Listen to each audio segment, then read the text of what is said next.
A lot of this isn't going to make sense to you, and I'm sorry about that. I'm just gonna start at the beginning, with the house.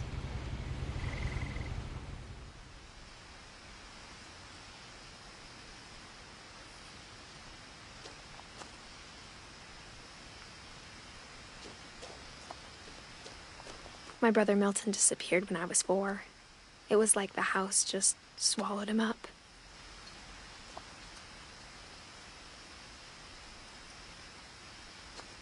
Someone had put up a chain link fence, but it looked like I wasn't the first person to hop it.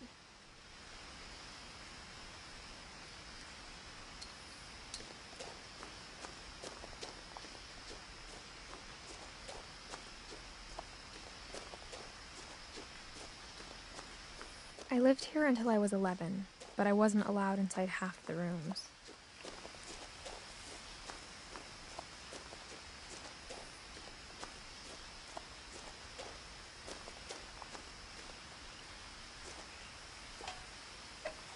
Inside the mailbox were bills from 7 years ago, marked urgent, open immediately.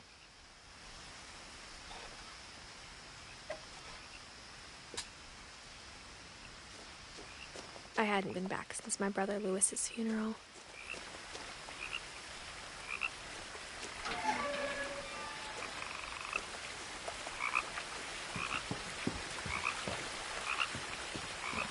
In her will, my mother left me a key, but didn't tell me what it unlocked.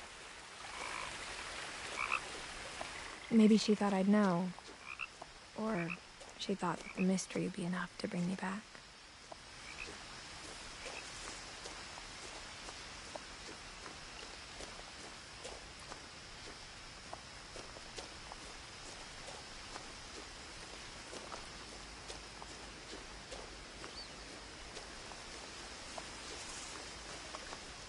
The truth is, even after I inherited the house, I never thought I'd come back to it. But now I had questions about my family that only the house knew the answers to.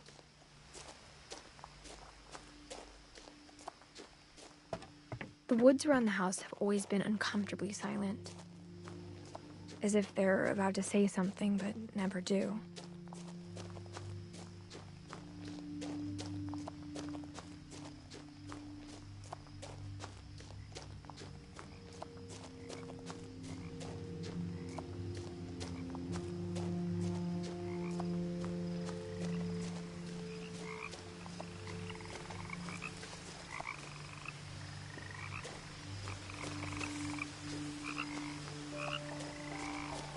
The house was exactly like I remembered it, the way I'd been dreaming about it.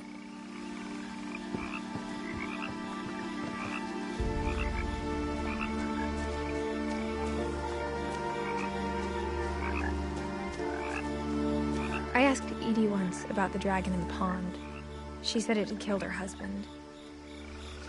I was 6. It seemed like an odd joke to me, even then.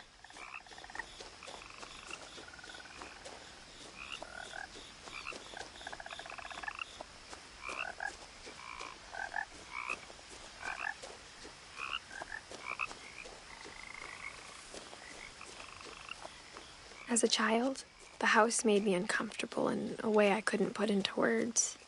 Now, as a 17-year-old, I knew exactly what those words were. I was afraid of the house.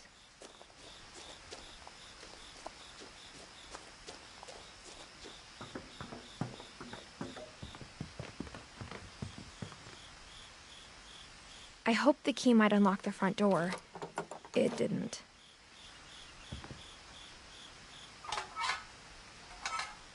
Looking in, I felt like the house itself had been waiting for me.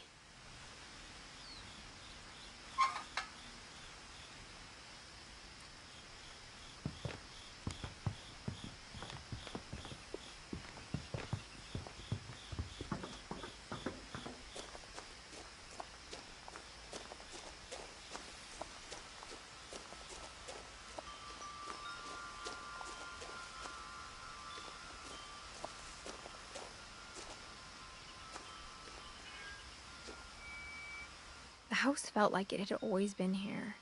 Even the swing set was older than my mother.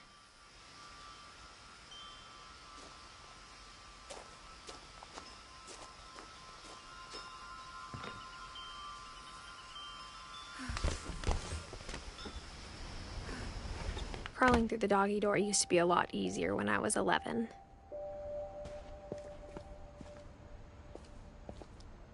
The power had been turned off the night we left.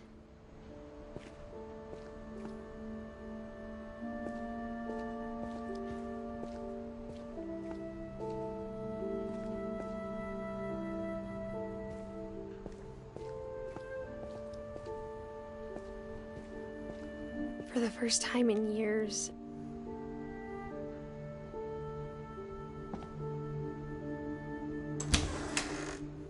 I felt like I was home.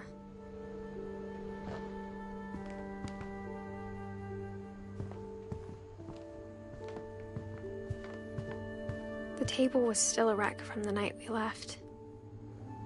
It was like a bomb had gone off, killing everyone but sparing the furniture.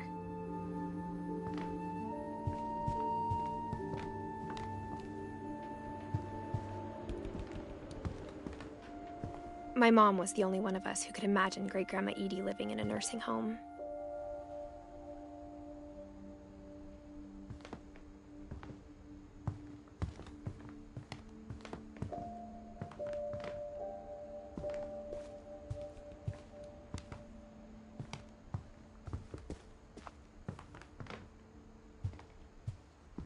Nothing in the house looked abnormal.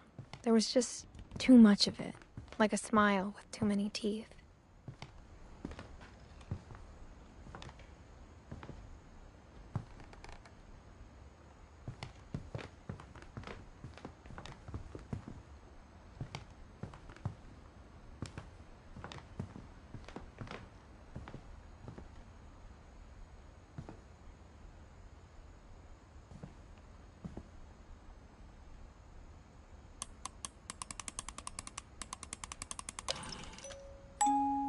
Great-Grandpa Sven built a music box for Barbara, along with the rest of the house. Mom always told me to stay out of the basement, so I wasn't too surprised when the key didn't fit.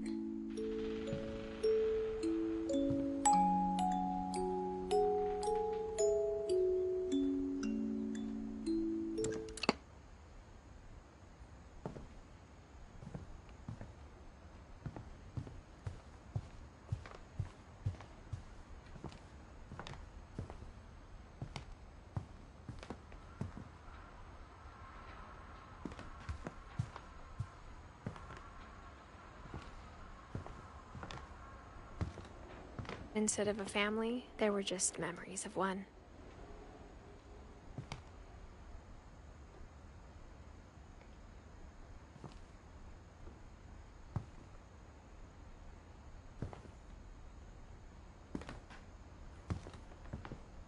After Louis started working at the cannery, we all got pretty sick of salmon. Except our cat, Molly. Only one restaurant would deliver to our house. We had Chinese a lot.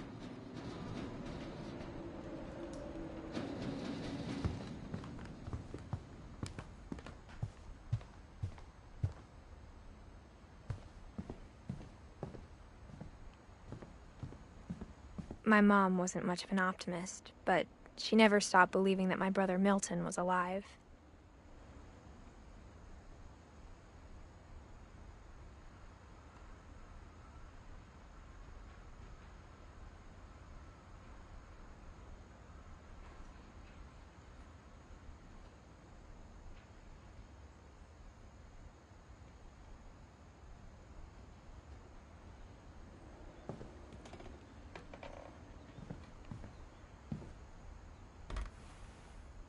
Edie told me once that every Finch who ever lived is buried somewhere in the library.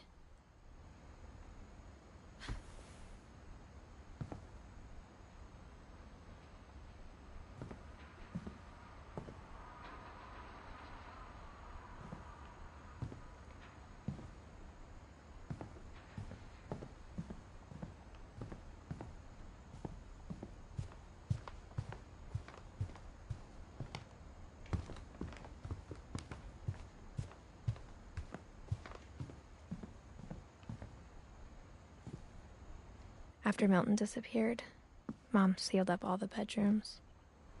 Then Edie retaliated and drilled peepholes.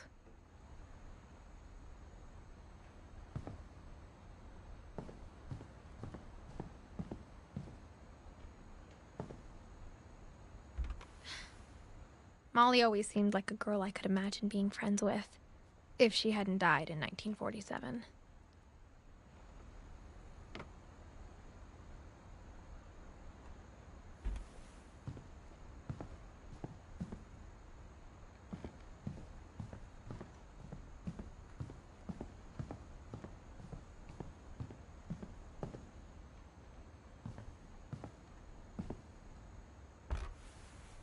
As a kid, I just assumed every house had peepholes and sealed rooms you weren't allowed inside of.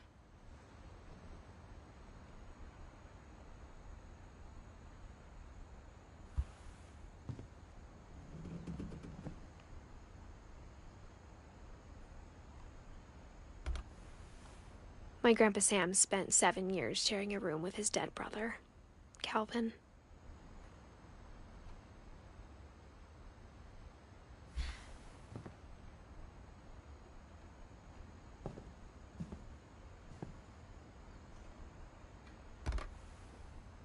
The last time I was in Edith Sr.'s room, I was 10 and she was painting my portrait.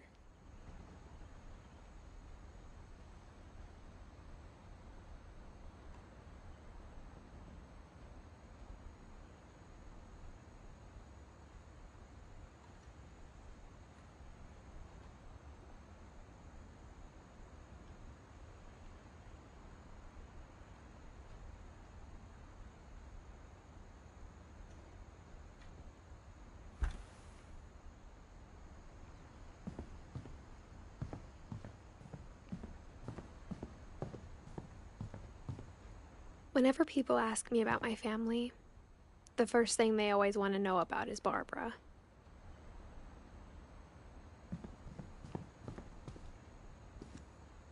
Mom must have locked the third floor stairs on the night we left.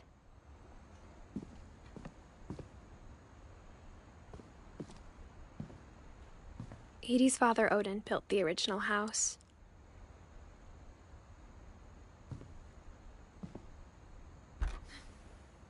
Barbara was a child star for 2 years, until America grew out of it.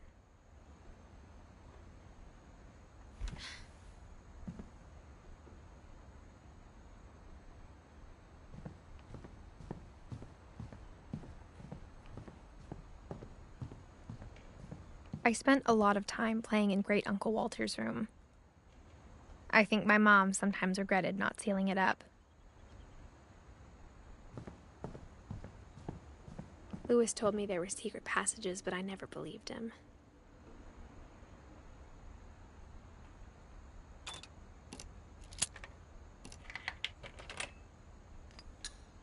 Turns out, my mom was really good at keeping secrets. Now it was time to find out what my mom had been afraid of.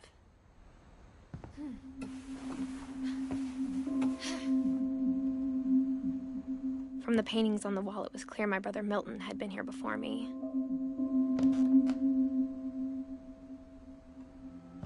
Reading this, maybe it sounds like I had a plan, but I had no idea what was behind that door.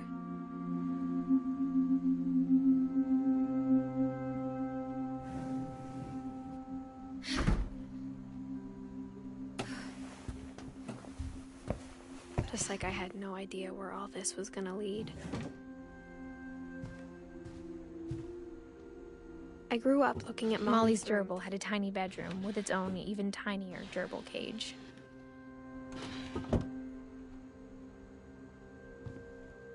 Being inside for the first time, I felt like I'd stepped behind a painting.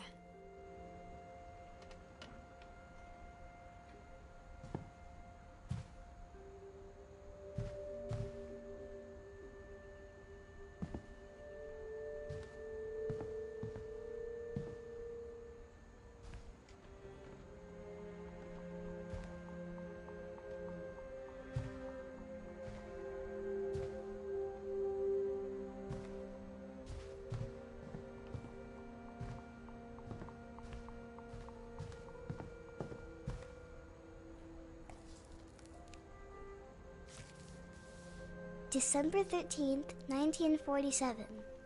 Dear Diary, I'll be gone soon, but I wanted to tell somebody about what's gonna happen.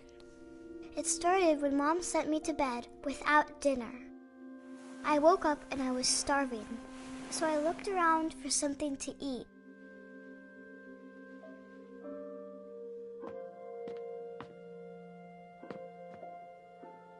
The gerbil food was dry, but I didn't mind it.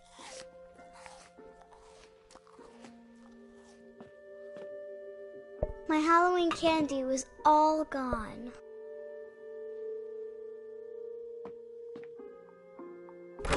Mom, can I come out now? Sweetheart, it's late. Go to sleep.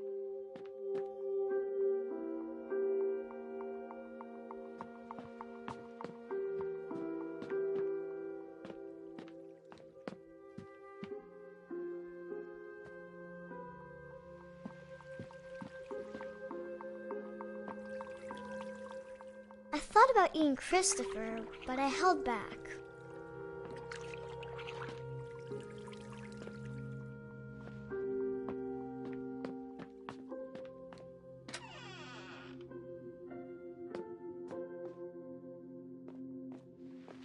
I ate a lot of things that night.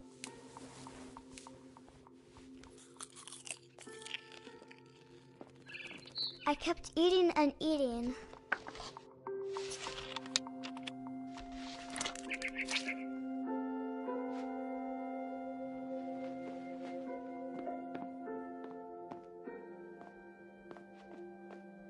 Then I heard chirping outside my window.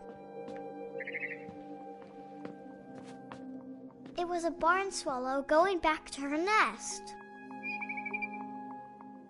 I reached out for her.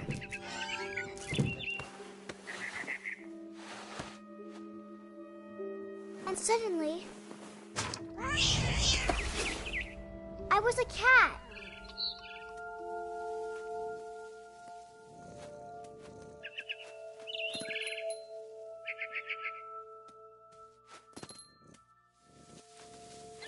I tried to be quiet, but the bird was really scared.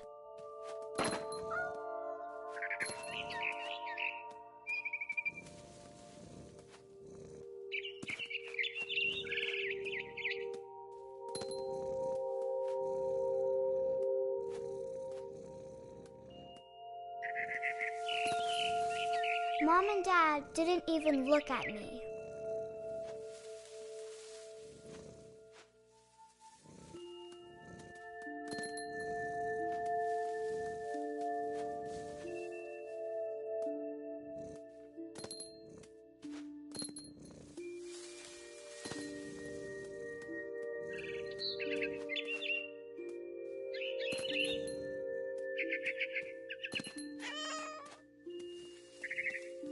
I jumped and I almost got her.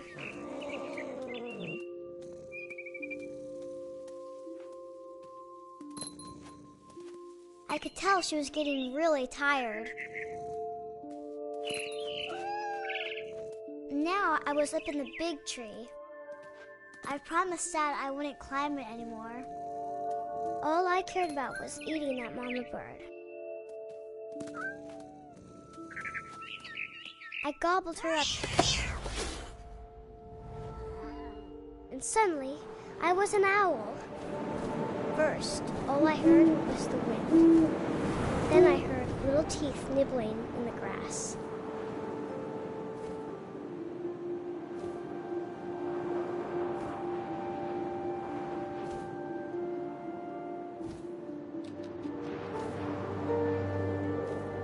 Rabbits.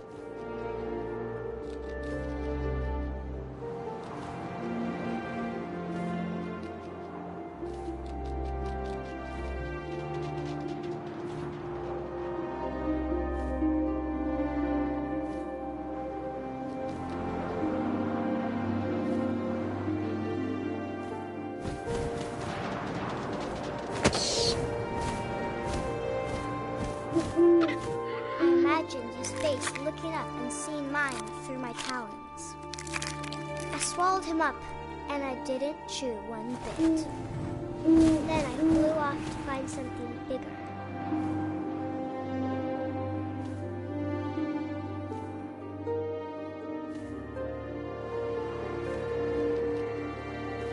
A mama rabbit.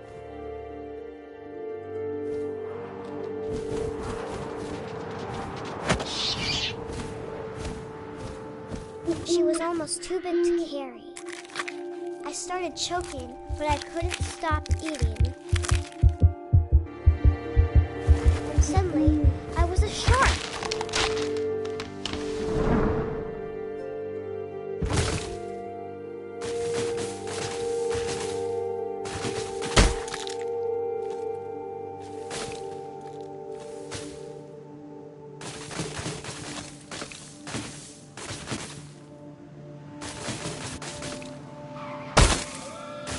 I rolled off the cliff and into the ocean. Now, I was hungrier than ever.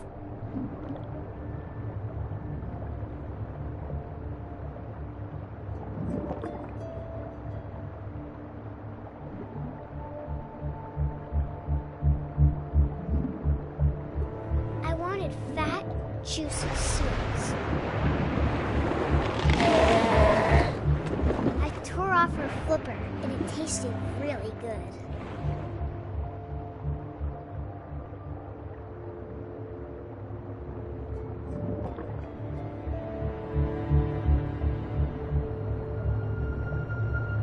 I grabbed on tight.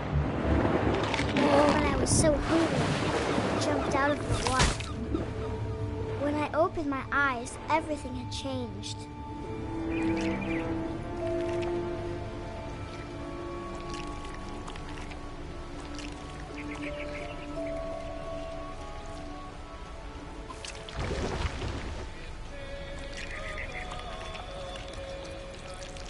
Now I was a monster, and I smelled people everywhere.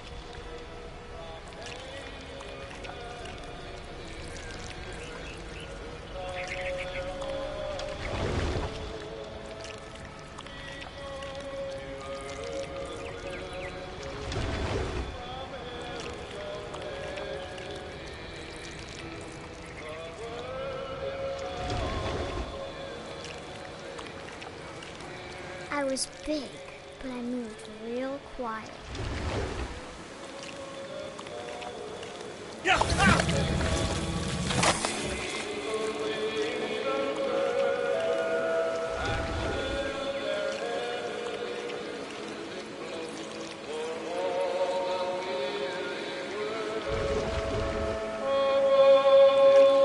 I wanted to stop, but also I didn't.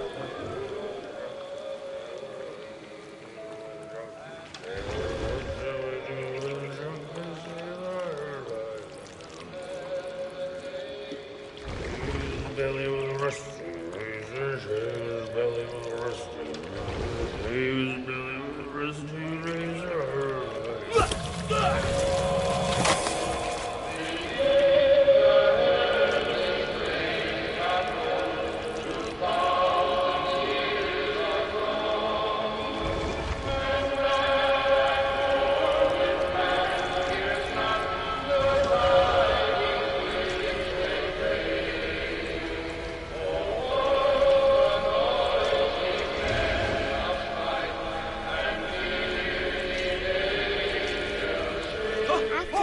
Passenger, I was still hungry. And to cross the water, I smelled something new. Something I had to have, so I swam towards it.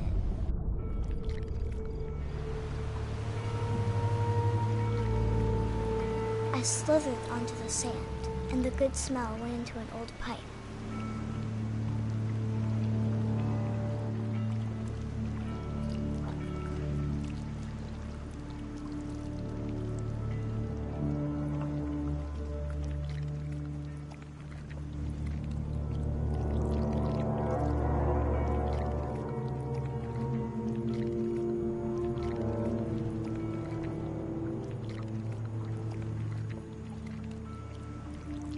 I got closer and closer.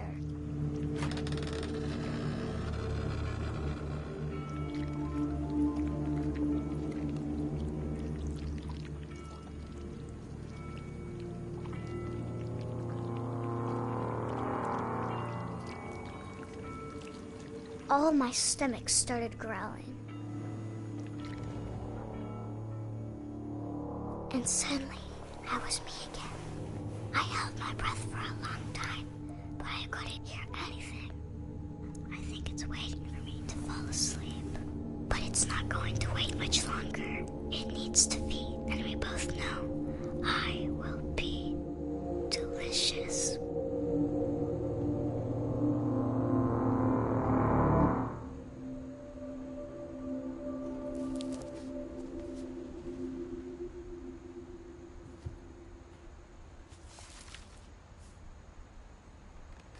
I'm not sure if I believed all of that, but I'm sure Edie would have.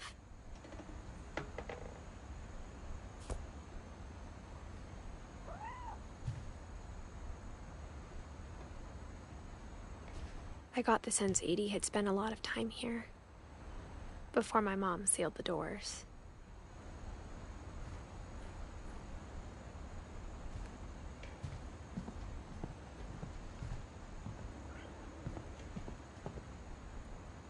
I can't describe it, but I felt like some part of Molly was still here.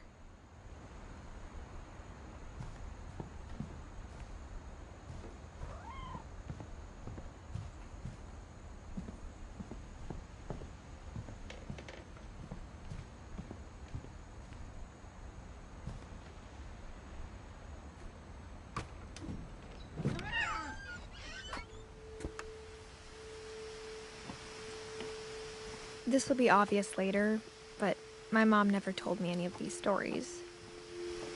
Edie would have, but Mom didn't like bringing up the past.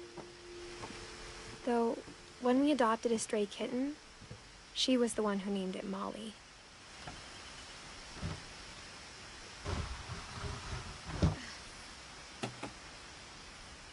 I spent a lot of time in Great-Grandma Edie's room.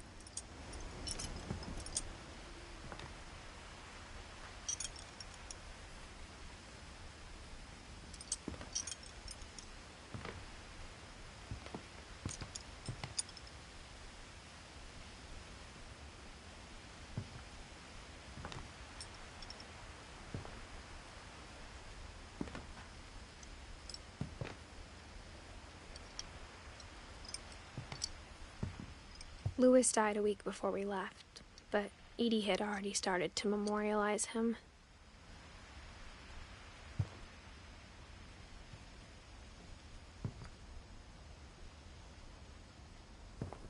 Her room was like a museum.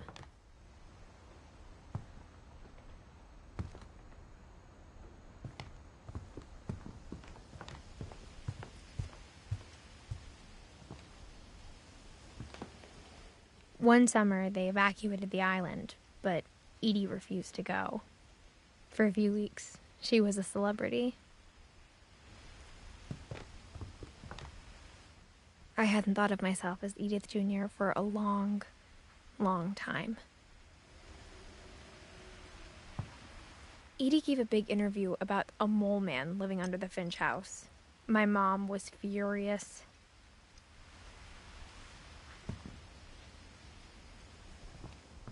Even in her 90s, sometimes Edie seemed a lot younger than my mother. When Edie told people Sven was killed by a dragon, she could also have said he was building a dragon-shaped slide that collapsed. She could have, but she didn't.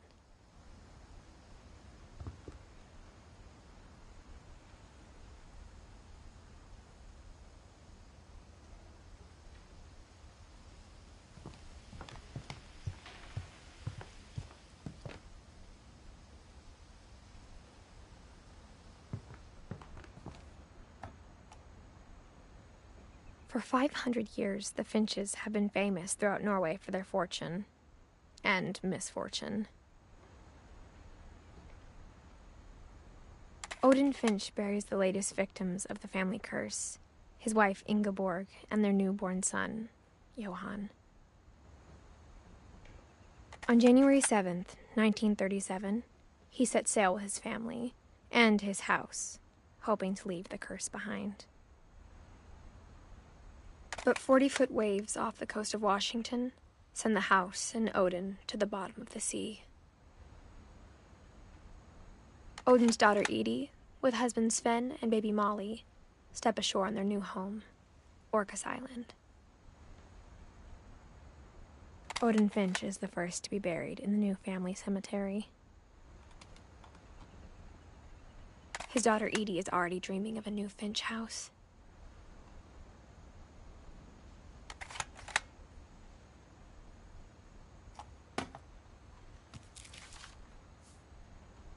Whatever's wrong with this family, it goes back a long ways.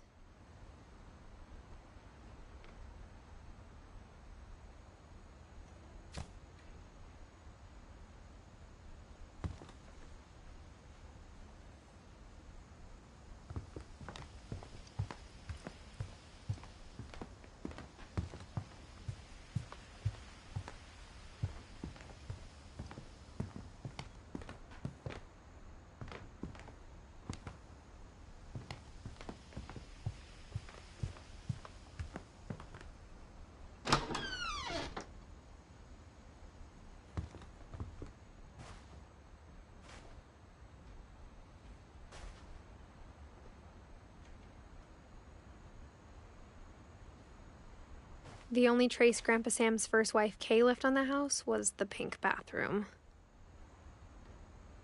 It was a pretty big trace.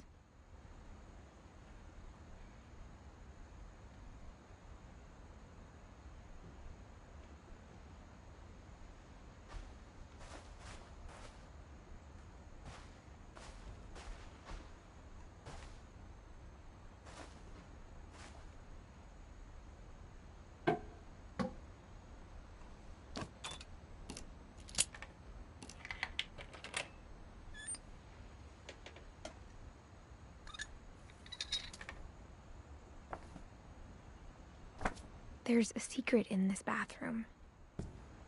It's in the last place you would look. It isn't in the cupboard. It's hidden in this book.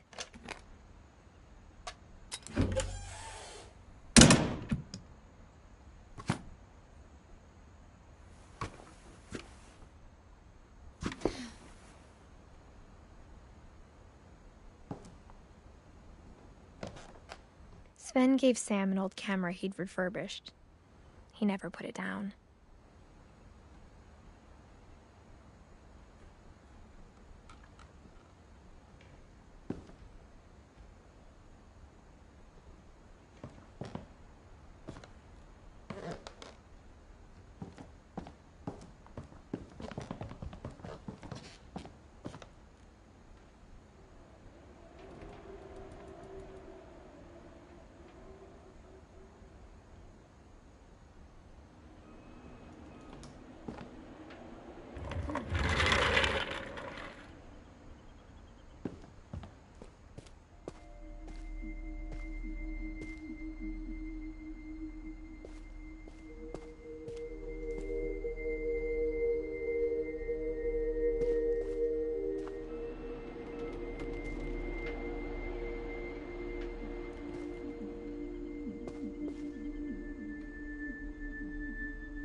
I knew Grandpa Sam had a twin,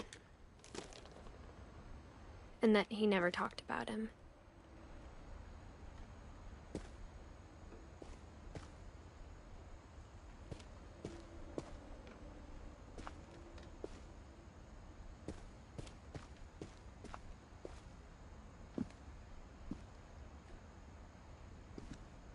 I guess my grandpa didn't like history any more than my mom did.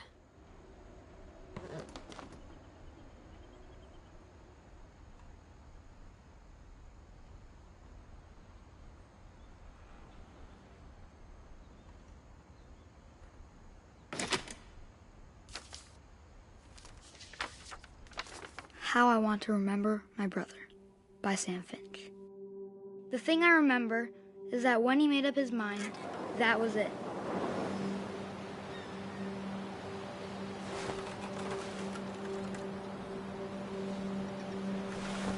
My brother said he'd die before he ate another mushroom. And he did. At Barbara's funeral, we swore we'd never be afraid again. And he wasn't.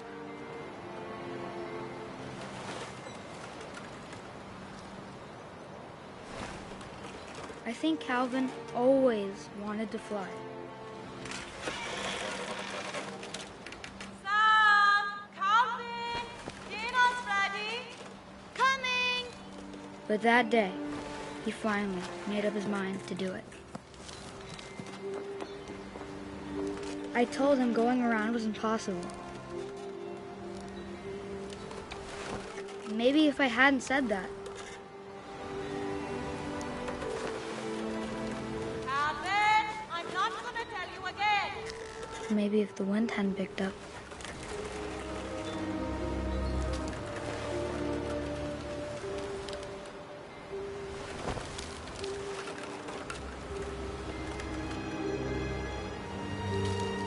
then maybe he'd still be here. But I doubt it. I think he'd already made up his mind.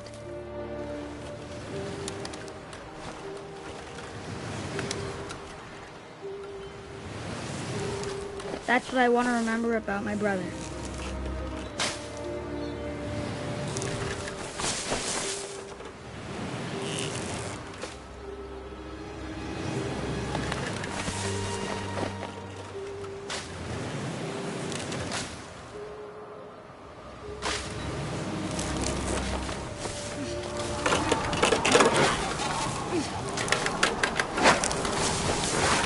The day he made up his mind to fly. And he did.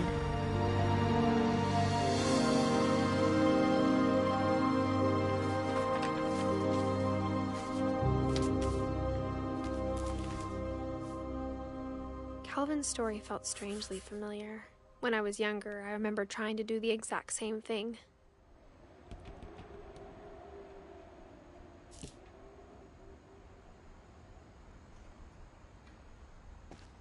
After the funeral, Edie roped off Calvin's half of the room.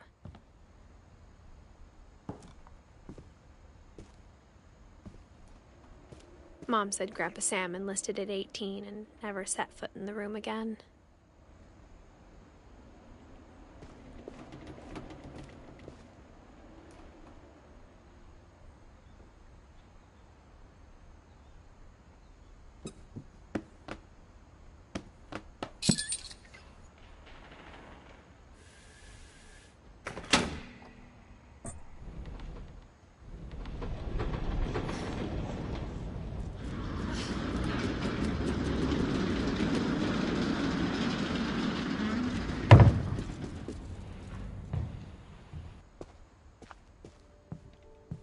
The passages were a pretty tight fit.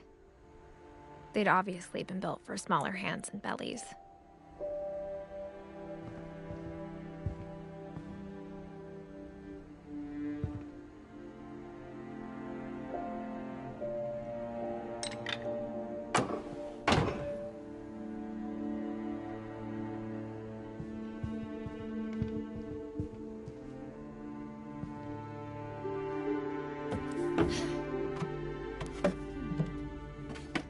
Growing up, I always thought of Barbara as a child star.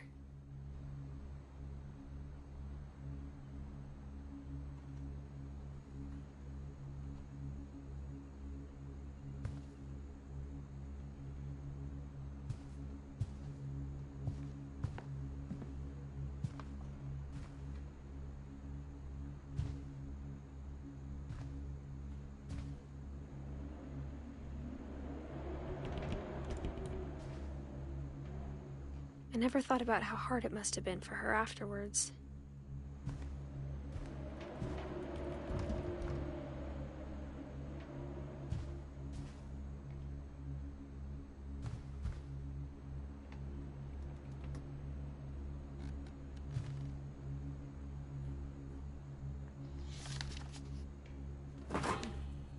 Of all the stories people wrote about Barbara's death, I'm surprised Edie saved this one.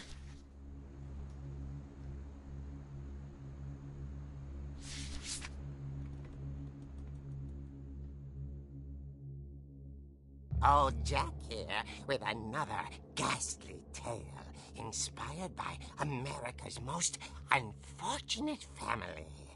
I'm calling it The Surprise Ending of Barbara Finch. As a child star, Barbara was famous for her scream. Now at 16, she was all washed up. A has-been. But in a lucky break, she'd been asked to perform her signature scream at a local convention for monster movie fans. It was just the boost her career needed. Unfortunately, her scream hadn't aged well. Getting better. I think you just need the right motivation. Her biggest fan and current boyfriend, Rick, was about to demonstrate when...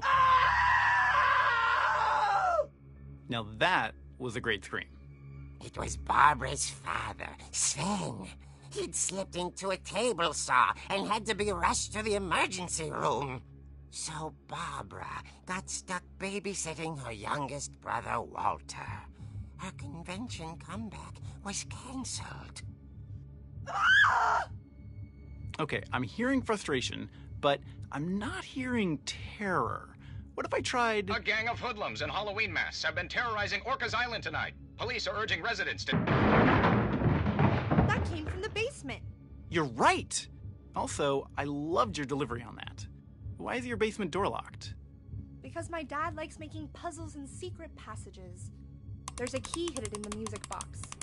The secret is to keep winding and winding until finally the key pops out. Thanks, babe. I'll be back in a sec. 20 minutes later, Rick hadn't returned. So Barbara went to look for him, right on cue. She reached for the music box.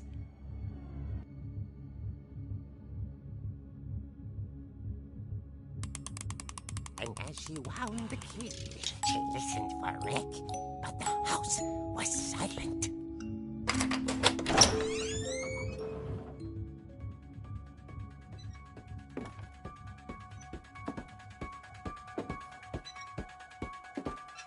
She found Rick's crutch and imagined the worst.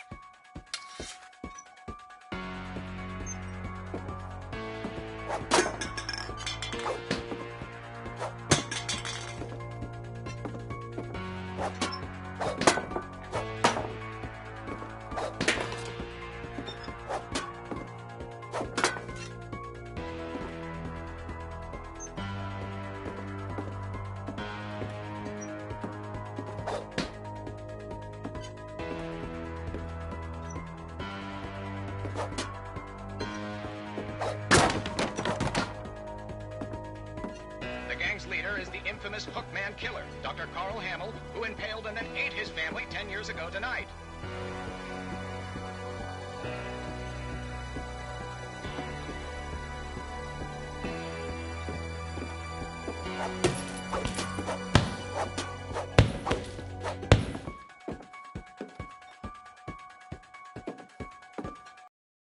The old fridge rattled and grew still.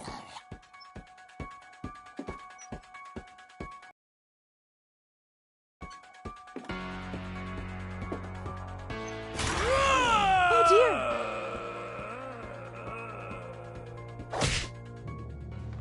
Oh! Rick? Barb, relax. I was just trying to scare you to help you find your scream. Well, I'm not scared, Rick. I'm furious. Then act furious. All I'm getting from you now is that you're hurt and confused and you're... She threw him out, but she kept a little something to remember him by. Barb, have you seen my other crutch? And she was still holding it when she fell asleep watching the late picture show. Hours later... Barbara! Walter, what's going on up there? Ah! Okay, I'm coming up, but if this is a trick, you're dead, Walter.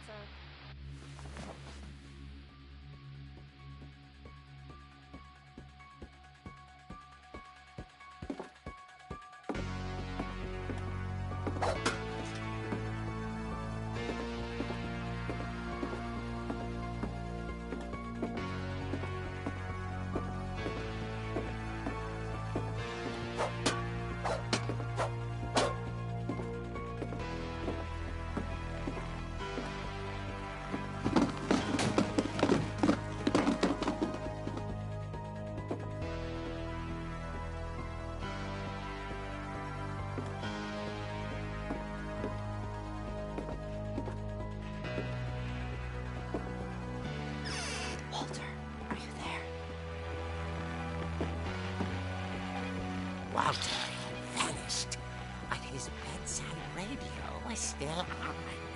Orcas Island police describe the man as 6 feet tall, with a steel hook for a hand. Residents are urged to lock all doors and windows and notify the police of any suspicious activity.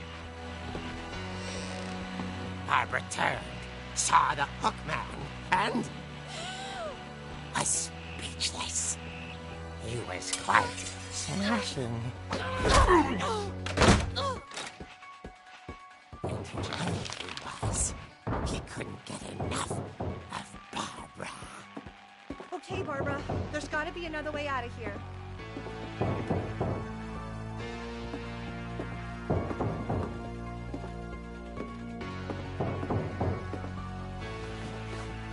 That night, she played her part beautifully.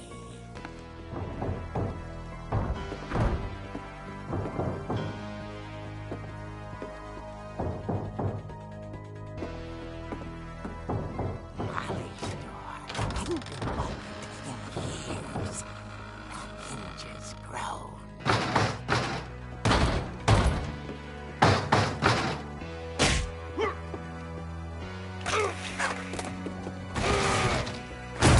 He wasn't moving, but she sensed the story might not be over yet.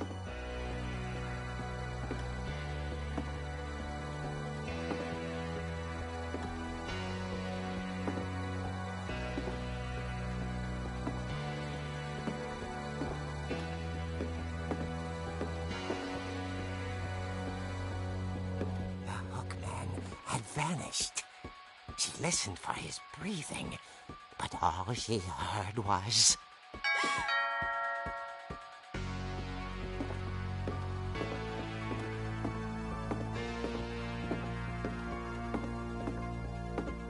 At the door, she heard whispering.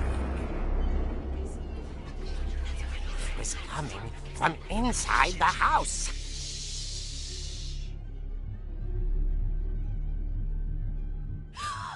Oh dear.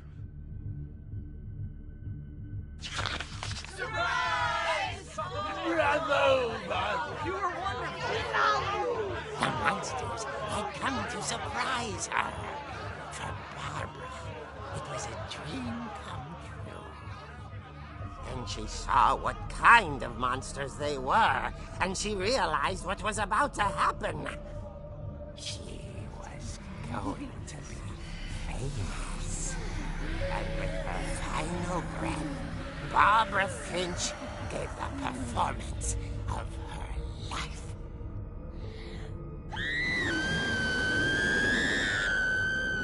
I wasn't there myself, but I hear Barbara was magnificent. Poor girl.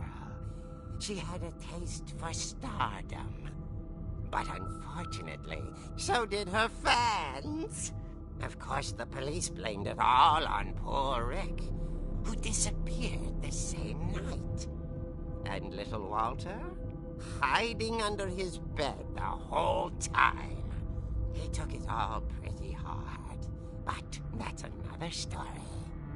As for Barbara, tucked inside the music box is all they ever found of her. Her ear. Now that's what I call a real eerie tale.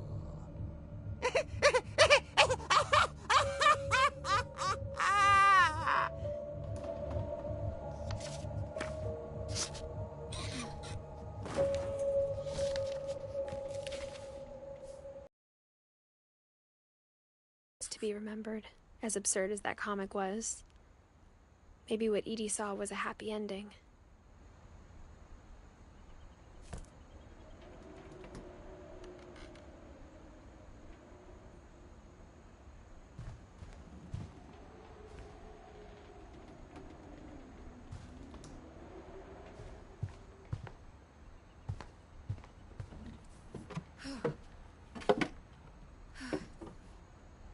I guess now I know why Mom didn't like me playing with the music box.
Mom said the basement was off limits, unless I wanted another tetanus shot.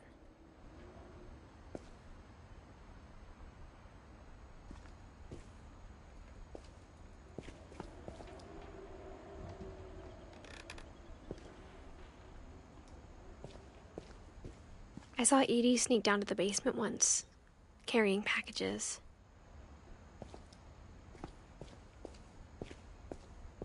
I thought maybe she was hiding presents.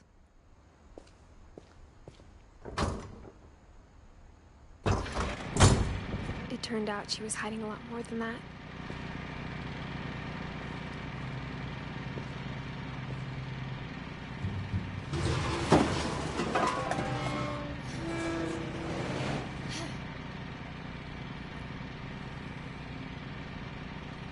I remember asking Mom once about where Walter had gone.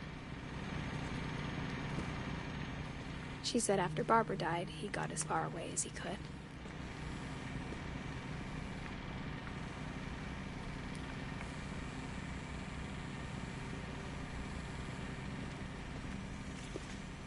If there's a pattern in all these stories,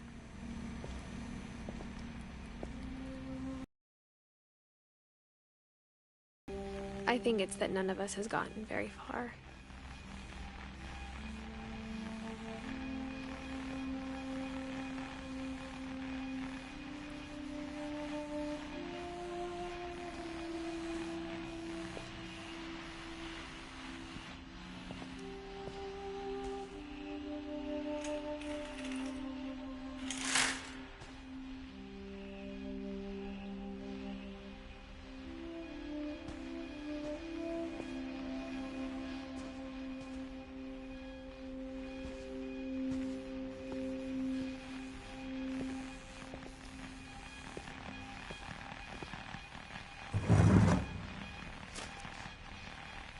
Goodbye, everyone. I can't believe I've been down here for 30 years. On that first day, after the shaking started, I didn't think I'd survive a week.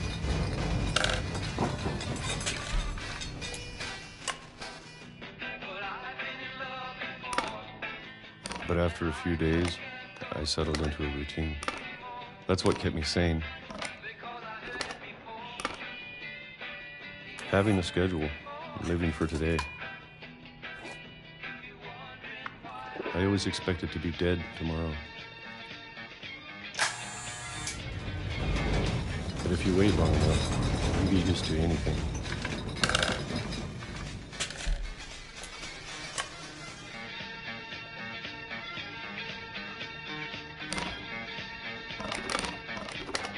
Even a monster on the other side of the door starts to feel normal.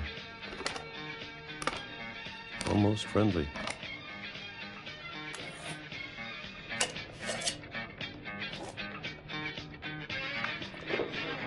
And then one day, everything just stopped.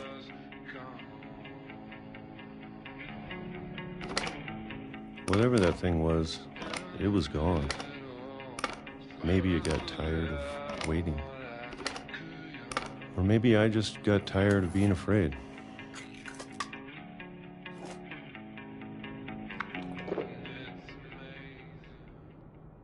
It's been a week now, the longest in 30 years. I'm done waiting. I have to leave while I still can.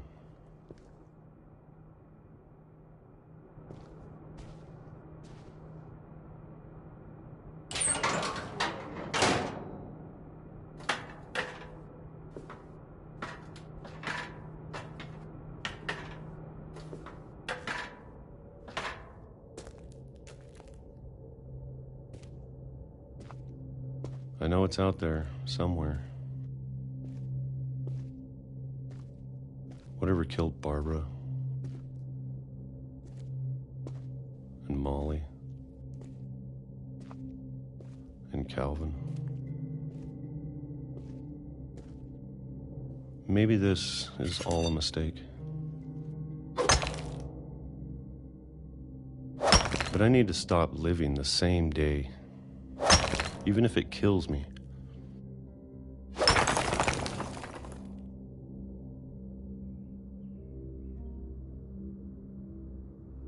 Whatever's out there, I want you to know I'm ready for it. I'm going to appreciate all of it, especially the food. I don't mind if I only have a year left, or a month, or a single week. I'd be happy with one new day. I can already imagine the sun on my face.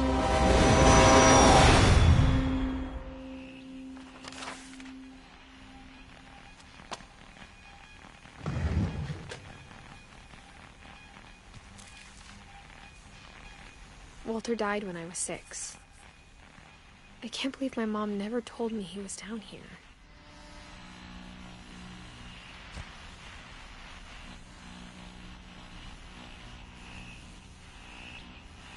I'm sure my mom was trying to protect me.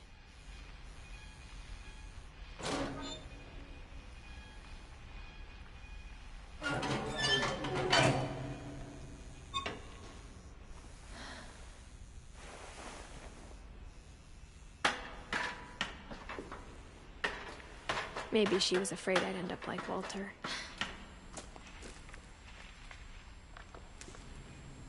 But if she never told me about an uncle under the house,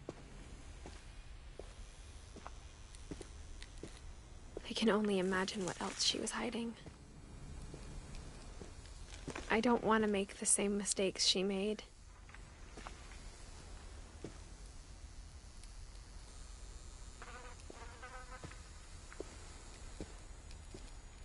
Trying to bury something that's still alive.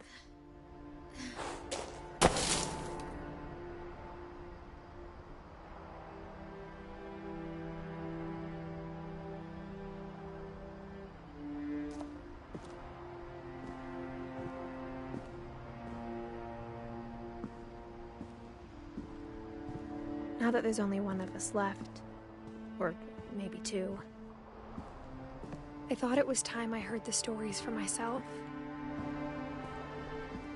and found out what happened to everyone else.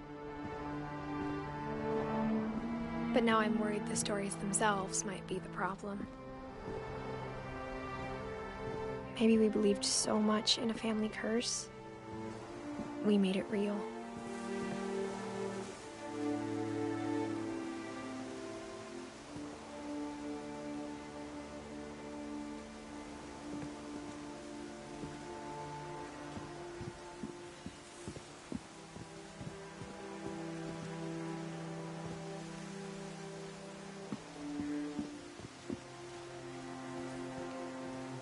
I don't know if I should even be writing this.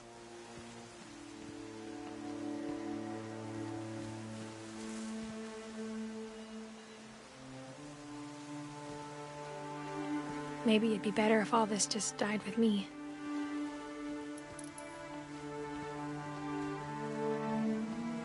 But I thought you should know about your family.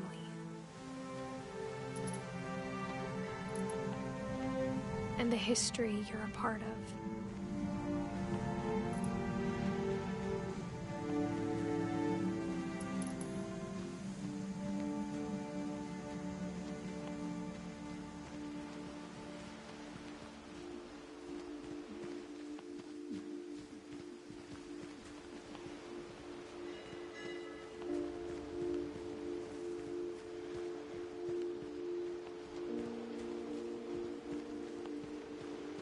Though to be honest, I feel as lost as you probably do right now.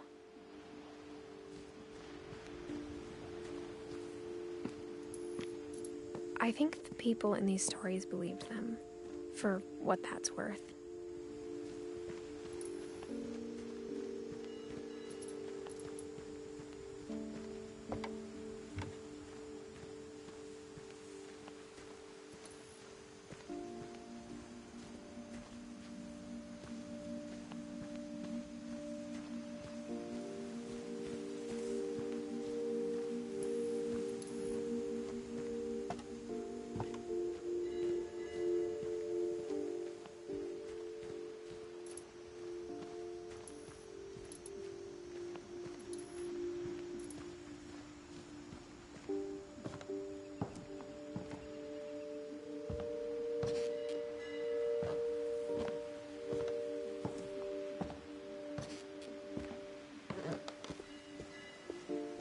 And when you look at the house, that history of imagination and stubbornness and madness,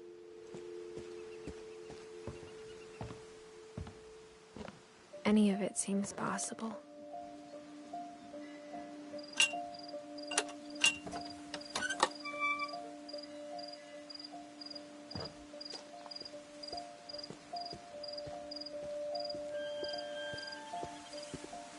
I think we've been surrounded by death for so long, we've just gotten used to it.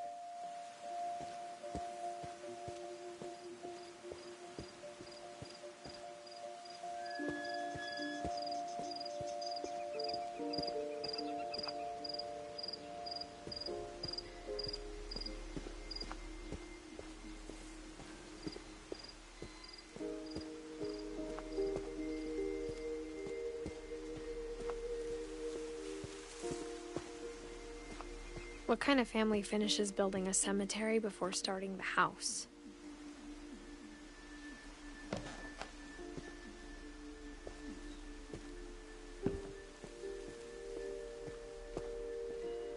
It's embarrassing for me to admit this, but the pet cemetery made me more uncomfortable than the human one. 3 of the gerbils are mine, and 2 had been my fault.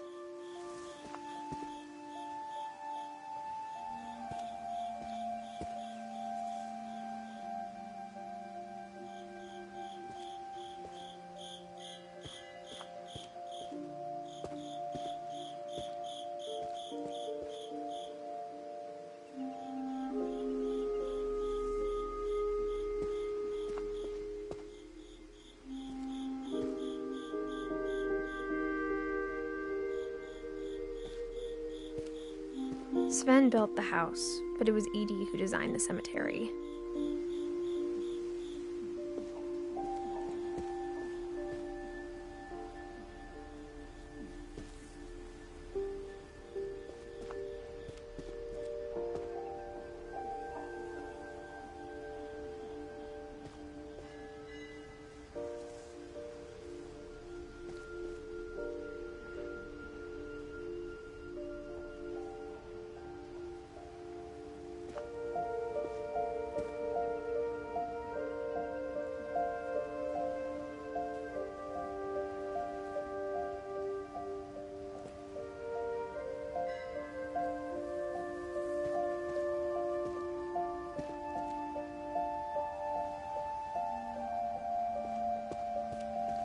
I'm sure Odin's monument had been Edie's idea.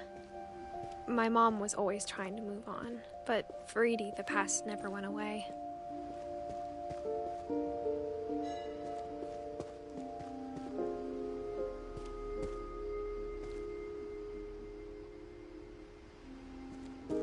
She could see it poking out of the water at low tide.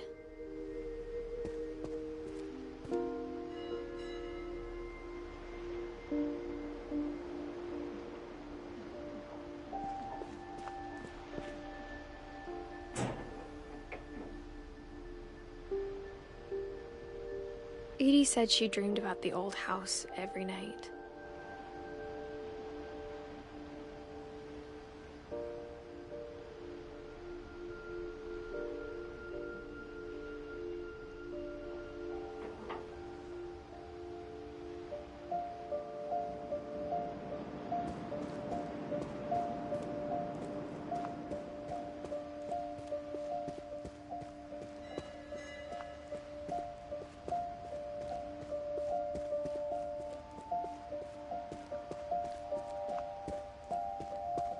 Edie's side was always easier for me to understand.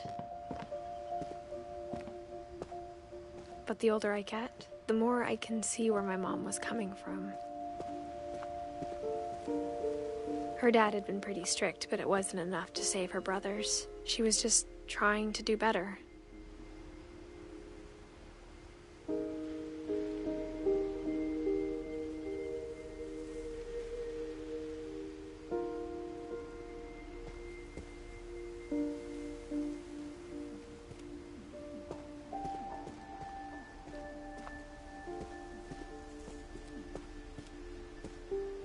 She lost 2 of her brothers, just like I did.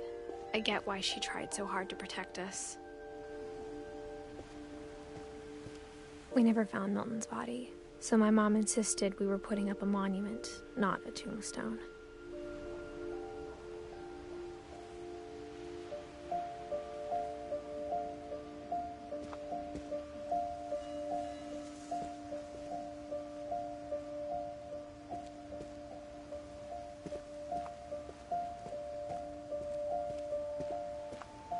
There's so many things I wish I could ask my mom now. Part of me thinks this is what she wanted all along. For me to come back someday and find everything out for myself.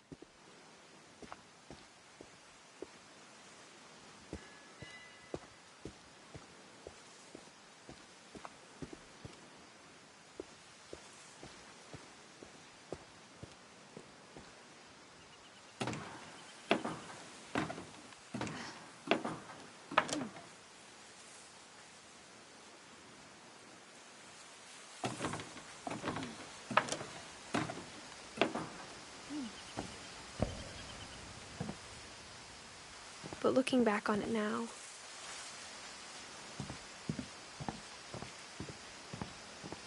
if she told me there was going to be so much climbing, I never would have come when I was 22 weeks pregnant.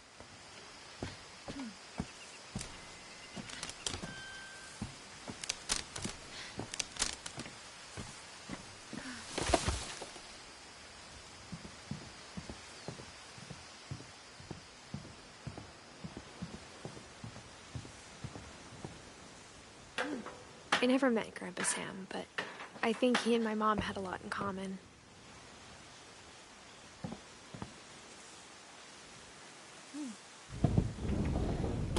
They were both pretty intense.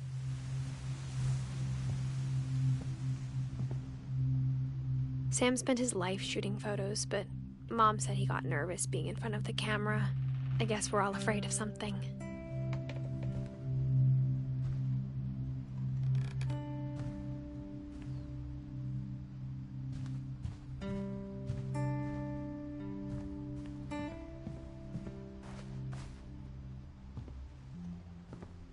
Instead of hiding from death, Sam seemed to go out of his way to meet it.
Dawn, I promise, you'll never forget this weekend. Yes, sir. These memories are gonna last a lifetime. What?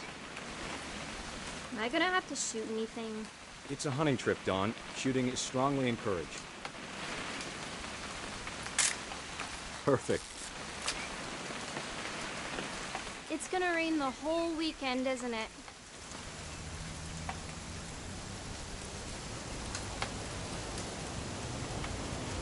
I will never forget this weekend, Dad. That's the spirit.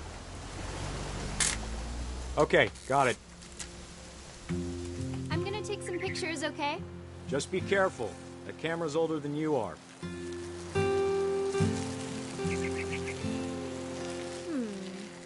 Definitely should not have drunk all that coffee. You're right, Dad. It's starting to clear up.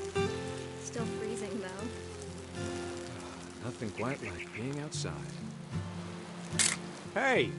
That's a keeper.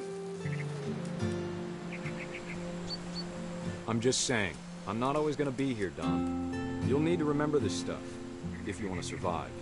I'll be fine, Dad. You know who else thought he was gonna be fine? Some guy who died. Don, I'm being serious. I know, Dad. You're always serious.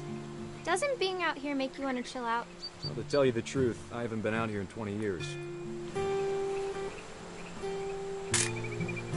Don, don't you think you could find something more interesting to photograph?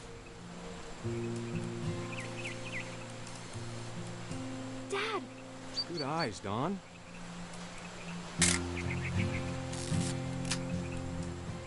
Before you take the shot, let me get a picture of you.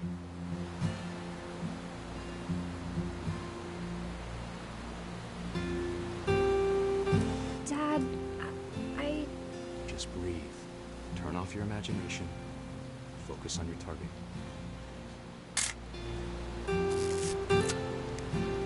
Let me get behind you.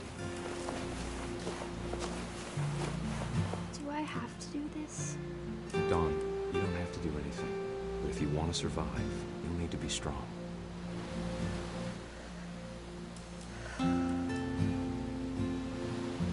Now keep yourself squared up, elbows down, like we practiced. Whenever you're ready.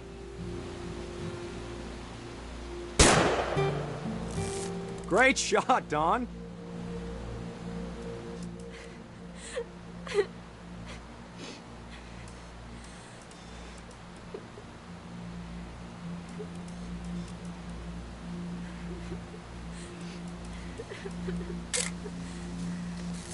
I'm proud of you, Dawn. Always remember that, okay? Dad, it's twitching. I think That's it's totally so... normal, Dawn. Just focus on the camera. Try not to think about... Dad!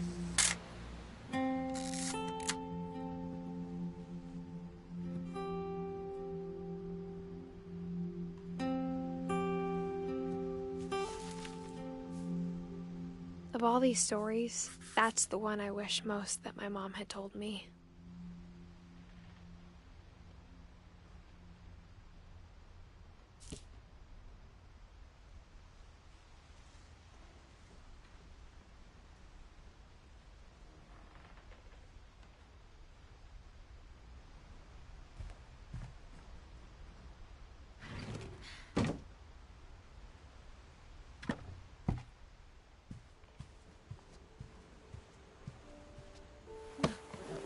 After Sam died, my mom and Edie got really close.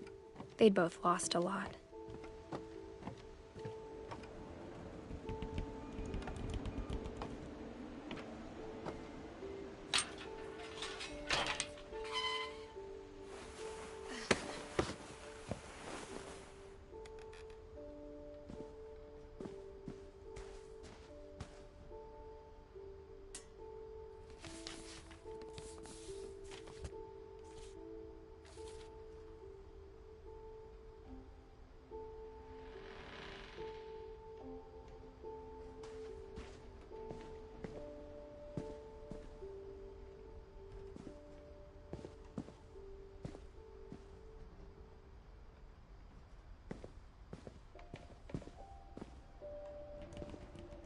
I can't imagine my mom ever writing poetry, and yet...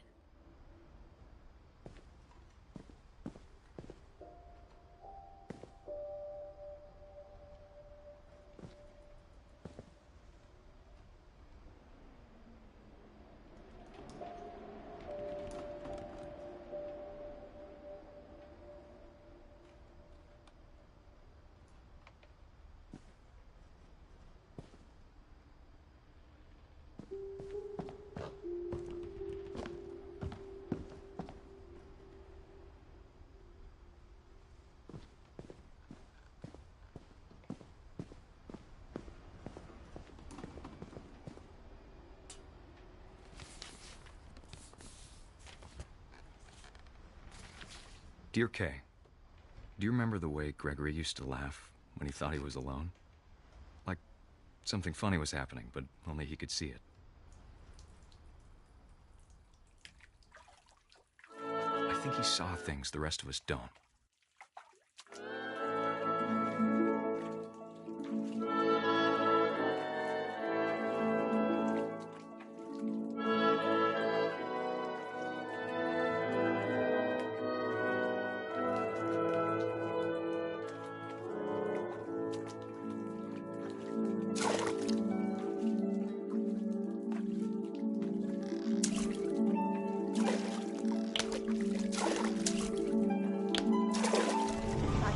Gregory, it's time to... Hold on, sweetie. Hello? Sam, I told you I don't want to talk right now. I wonder what he saw.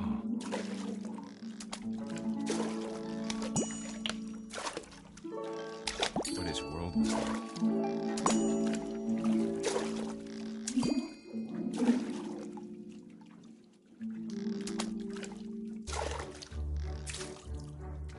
Reminded me so much of Calvin.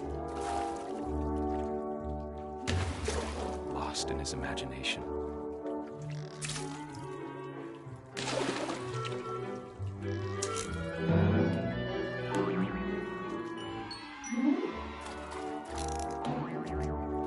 I know how silly it sounds.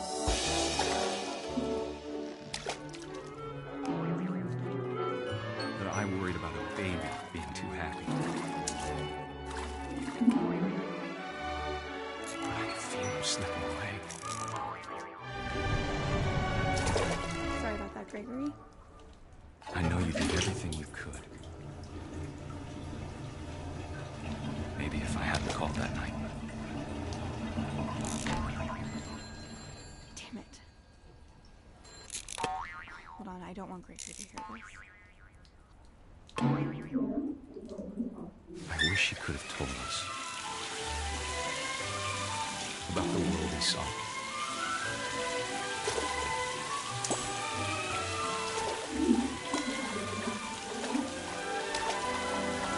There's so much I don't understand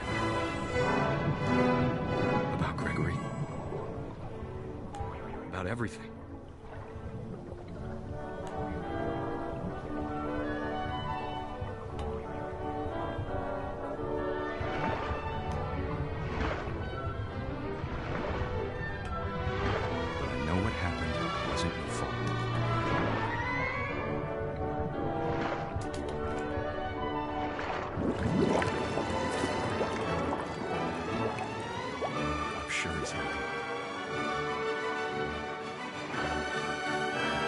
Want you to be happy too.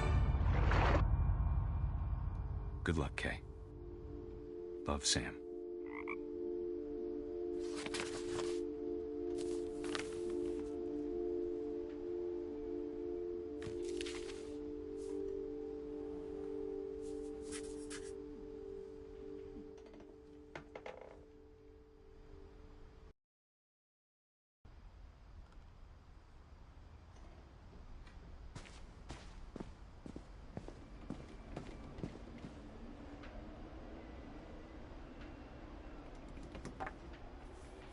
A poem for Gus, who always said the wedding was a bad idea.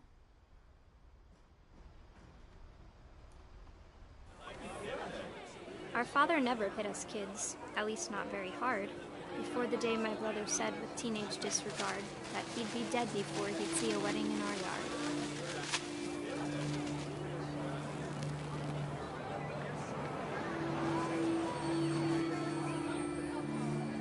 My father made him come, of course, but Gus stood far apart, just flew his kite and bottled up the storm inside his heart.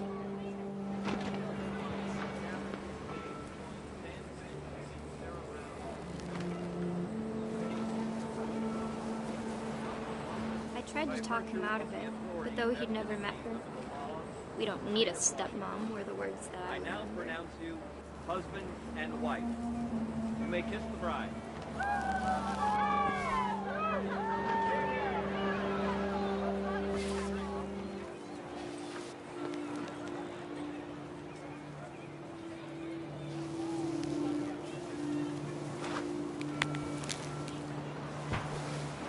When the time for photos came, Dad ordered him to Come here.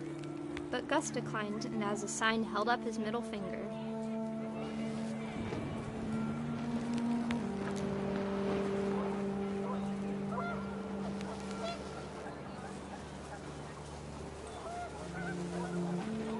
The wind picked up, and panicked geese appeared and quickly went. But all the humans did that day was go inside the tent.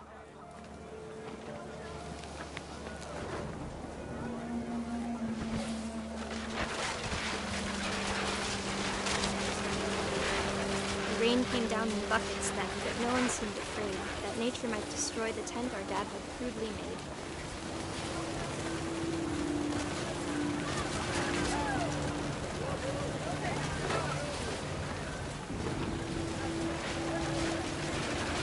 The thunder sounded much too close and full of angry power. But all my father said to this was, "Make the music louder."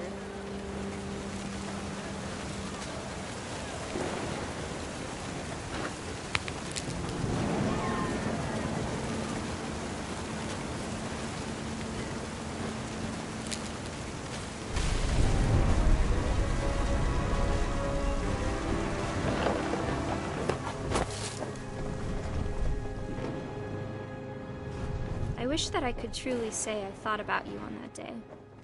Out there on the beach alone, just you, the wind, the sea, and foam. But I didn't, until we found you.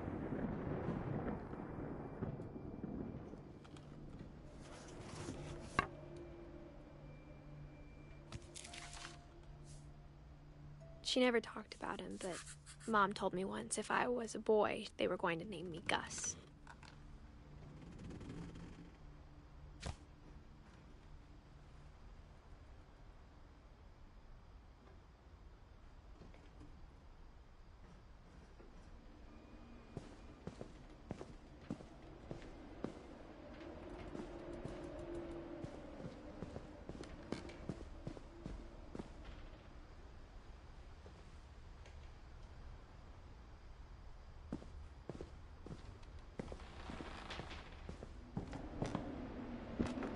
My mom moved up to the loft after her brothers died.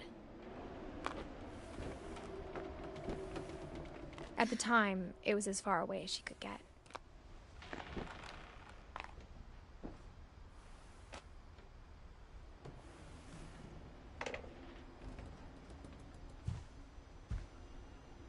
Religion was another thing my mom never talked about, but I think it helped her a lot after her dad died.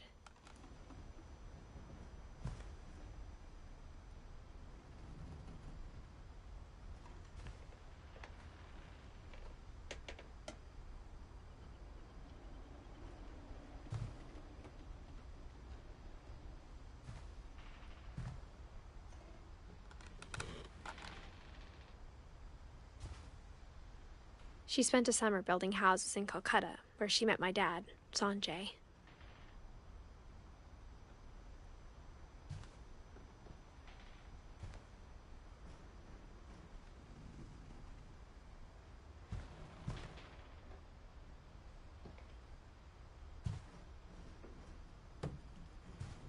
My mom moved to India a week after graduation and got a job teaching English.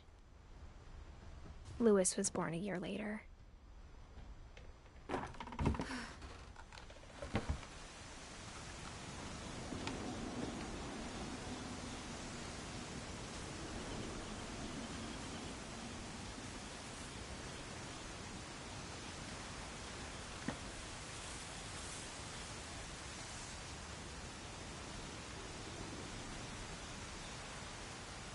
When my dad died, I don't think Mom knew where else to go.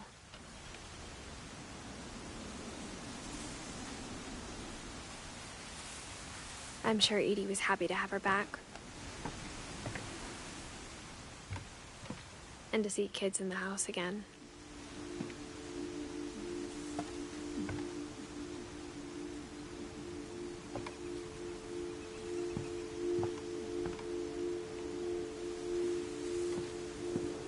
The house had to get a little bigger, but Edie was used to that.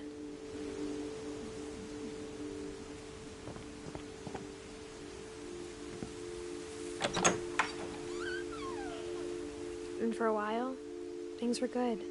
Almost normal.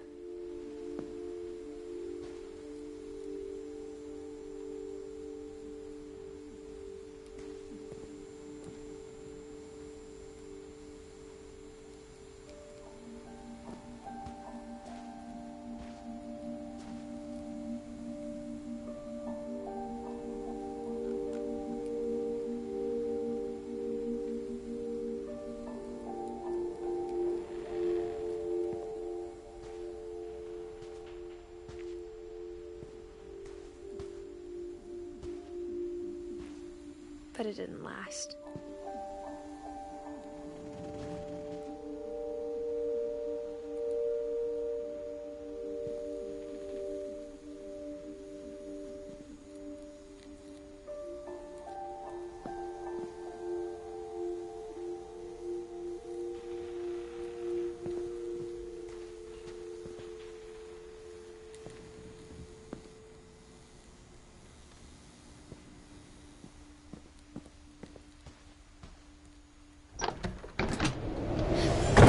The beginning of the end was Milton's 10th birthday, when Edie gave him a castle.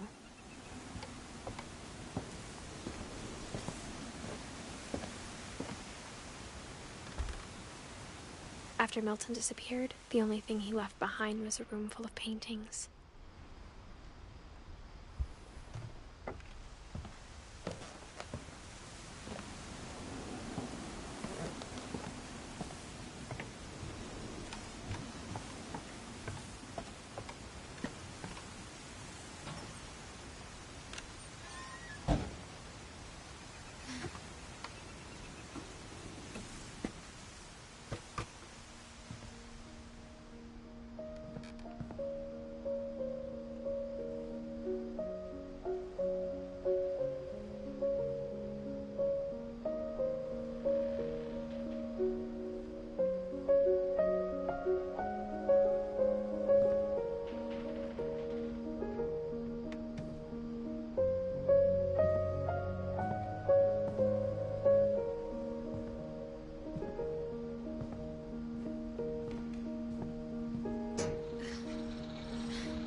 Milton Finch in The Magic Paintbrush.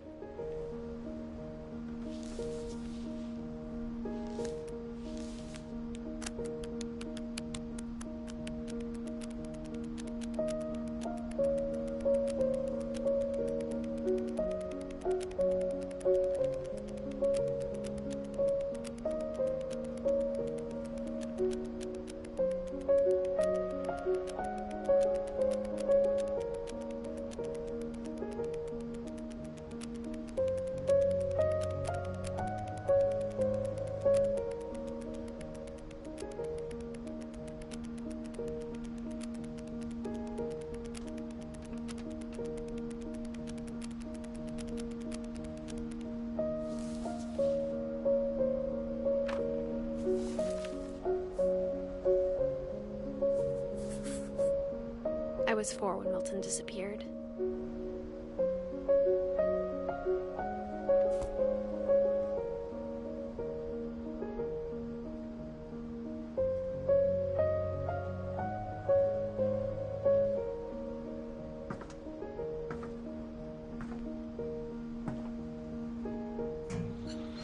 Mom spent months searching for my brother. Then she sealed the doors.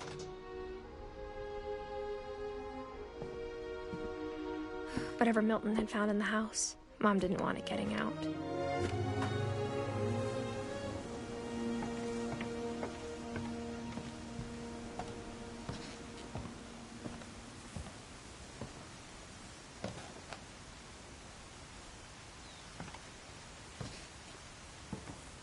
Mom definitely blamed Edie, but I think Louis blamed himself. After he graduated, he just spent more and more time in his room. Until Mom got him a job at the cannery.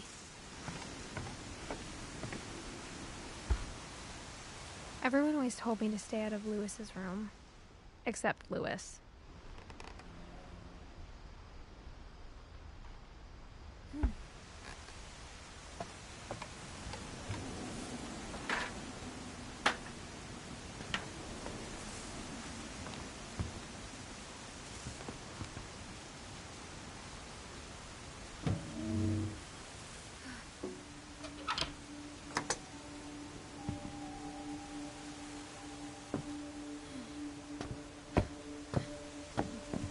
Lewis's room smelled very, very familiar. That part of him lived on.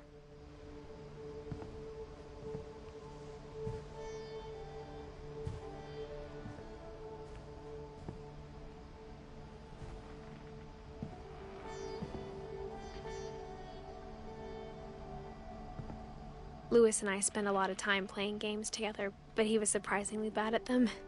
He died a lot.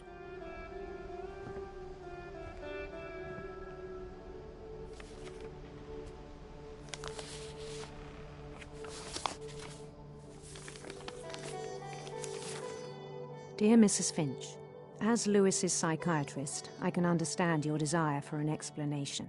As I see it, the trouble began in January, shortly after we convinced your son to seek treatment for substance abuse. Newly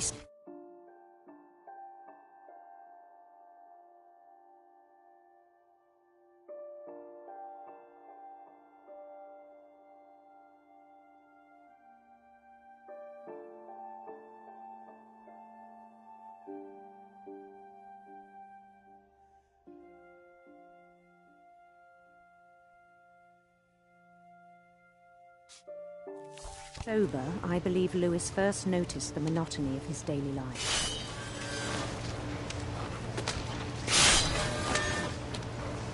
He kept working at the cannery, but he withdrew part of himself. In our sessions, I saw the same behavior. His mind began to wander. I asked him to describe it. He said he started small, imagining a labyrinth. He'd feel his way about. Then something moved. Bats. And toads.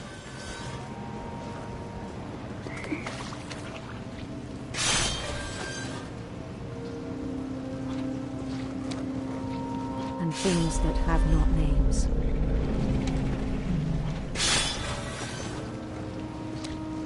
He knew it was all in his head.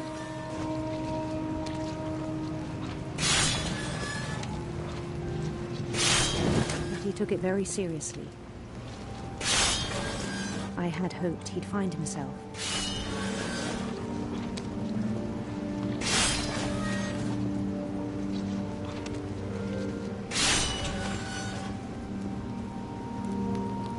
But he found something more.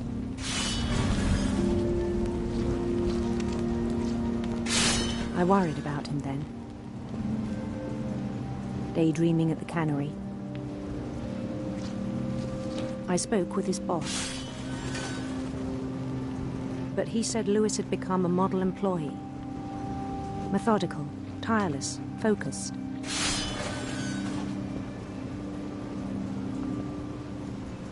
Like a whole new Lewis.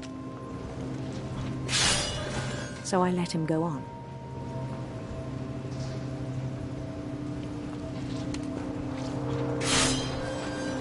I even encouraged him. It seemed very promising at first. He told me he'd made a new friend.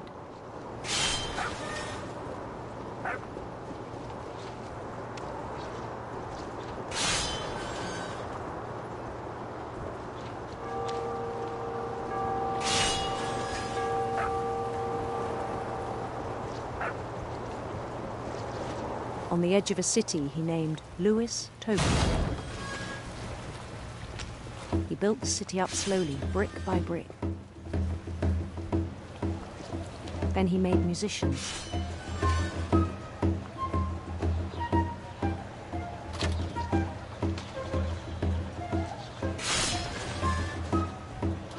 And songs for them to play.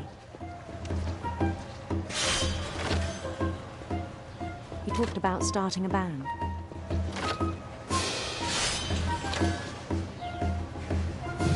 And he was always humming something. Every day his imagination grew stronger.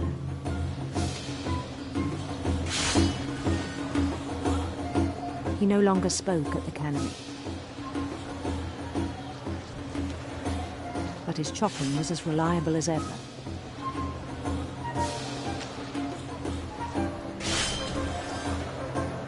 Then one day it struck him that all the cheering crowds, even the stones under his feet, were all in his imagination. So he could do whatever he wished.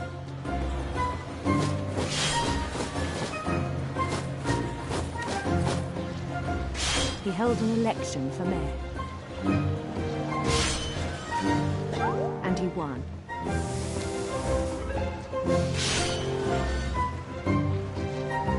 They begged him to stay, but his mind was already wandering.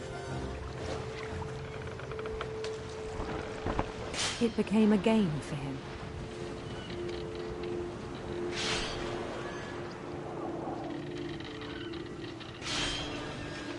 He'd conquer a city, then immediately push on.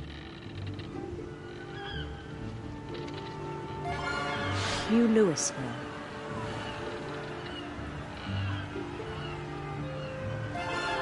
St. Louis.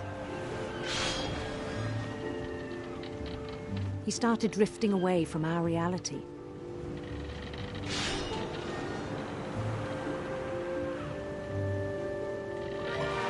Minneapolis. Until one day he forgot to go home from the cannery. Even as his mother pleaded with him, part of Louis kept sailing on.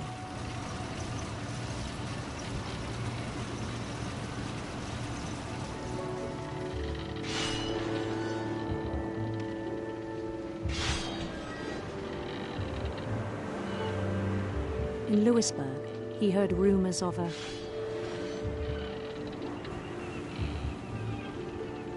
beautiful prince.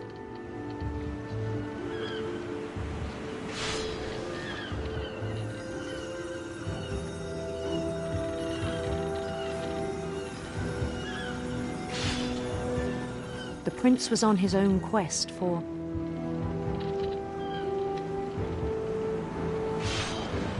sinister serpents.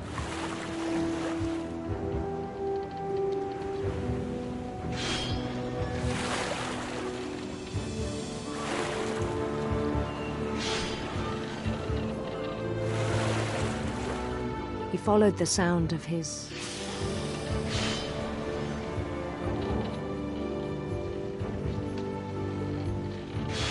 silver harp.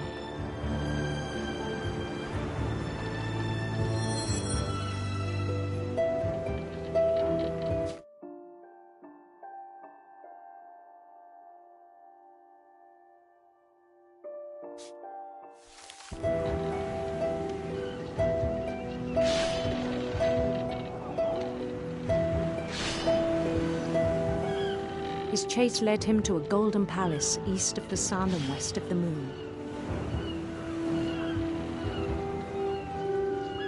Even then, his logic remained sound.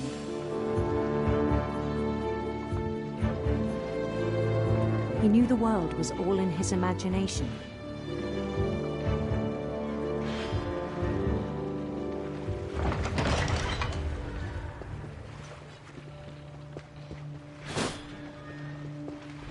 But he was so proud of having created it. In his own eyes, he'd become something greater than a king.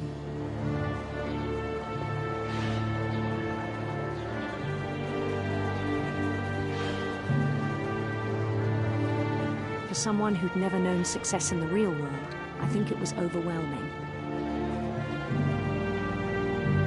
And then it struck him that the real Lewis was not the one chopping salmon, but the one climbing the steps of a golden palace.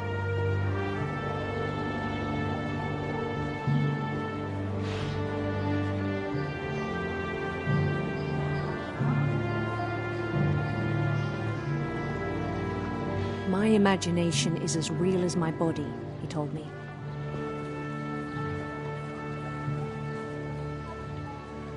It was hard to argue with him.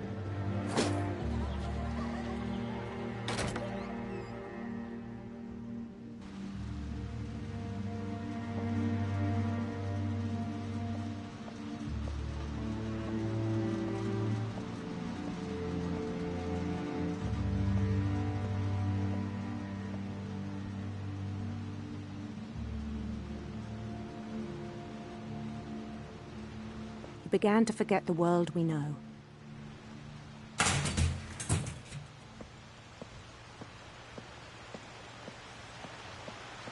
I think it pained him to remember Lewis, the cannery worker.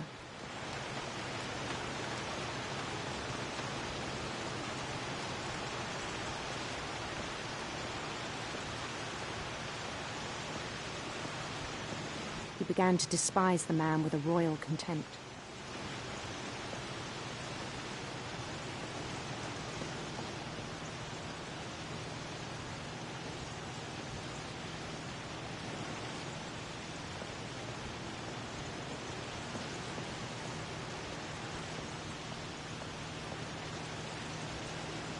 I still thought I could save him.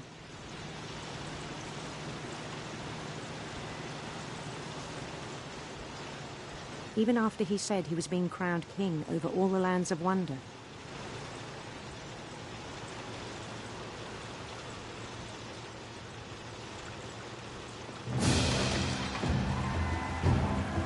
The palace would be packed with his companions.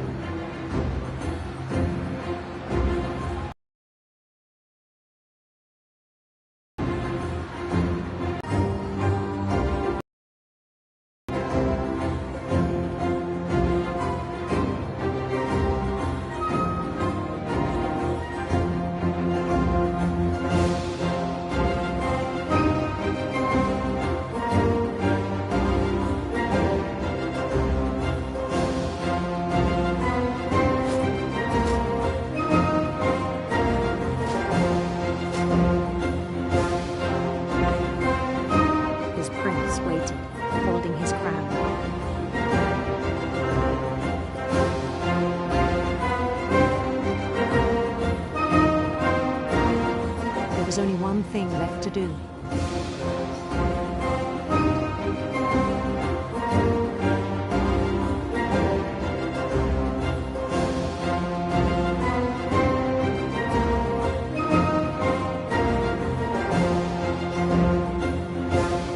Bend down his head.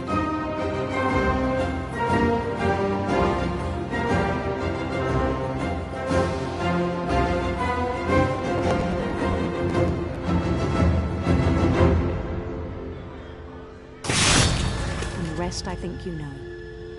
Mrs. Finch, your son was a kind man who will be missed by all of us who knew him.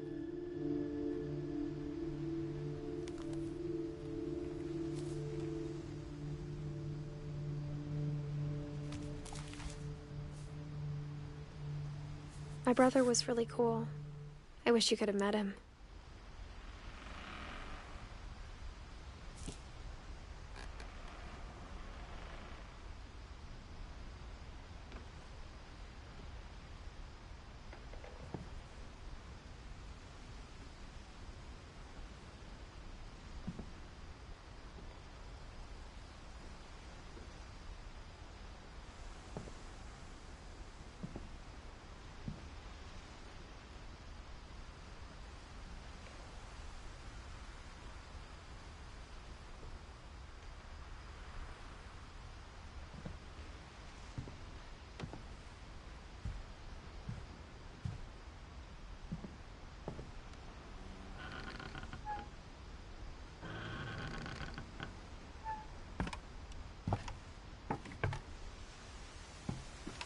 On the way back from Lewis's funeral, my mom told me to start packing.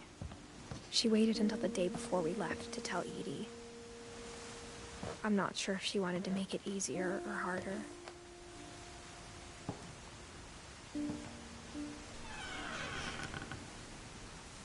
I wish we'd stayed. But I understand why we left.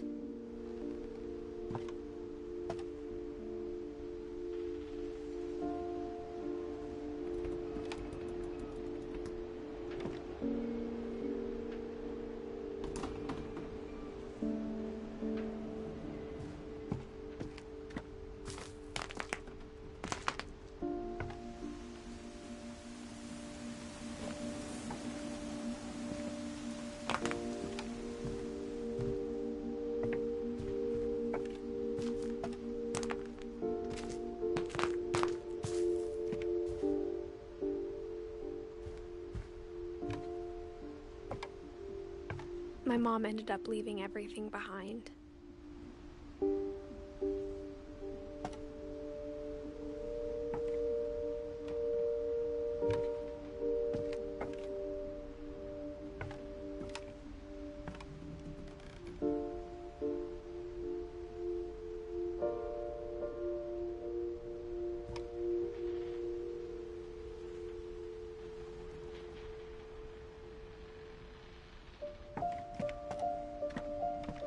What happened that night had been coming for a long time.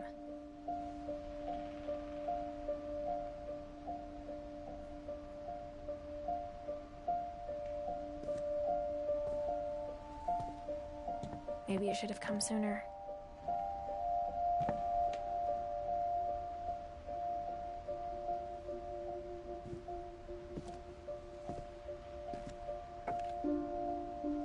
But it had to end one way or another. All that's left now is to tell you about that last night.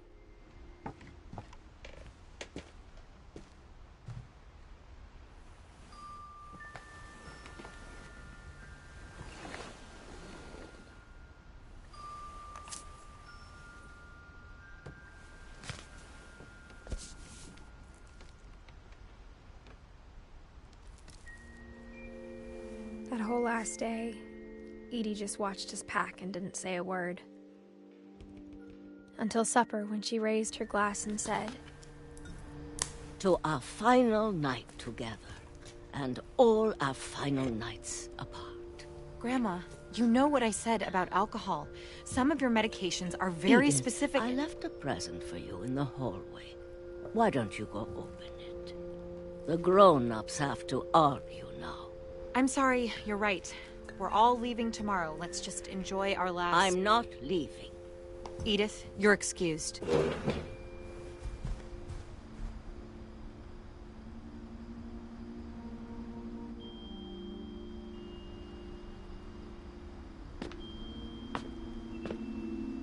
The power had been shut off that morning, but Edie always had plenty of candles.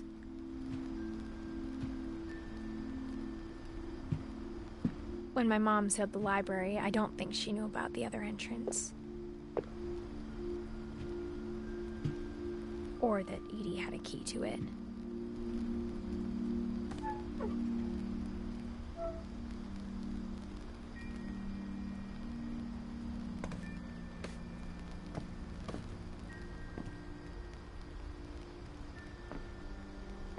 That thing you're afraid of isn't going to end when you leave the house. Edith has a right to know these stories. My children are dead because of your stories. I think it's best if Edith and I leave tonight.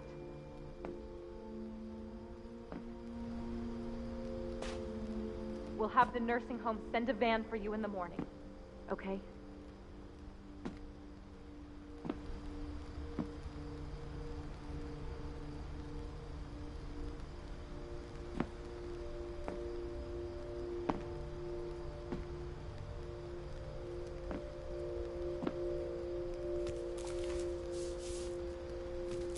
Dear Edith, there's so many stories I wish I could tell you, but there's only time for one. This is about what happened on the night you were born. That night, the tide went way, way out. It was the first and last time I ever saw the old house aground. There'd been an earthquake out in the middle of the ocean. They called it the lowest tide in 1,000 years. God, it smelled awful. You know, I've seen that house every day of my life.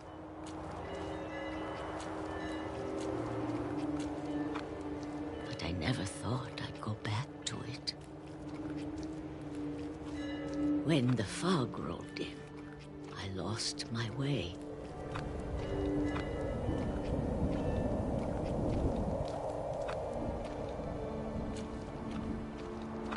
I got turned around.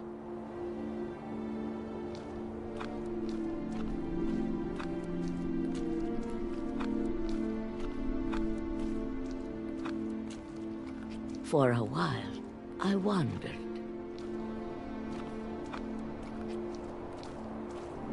I started seeing things.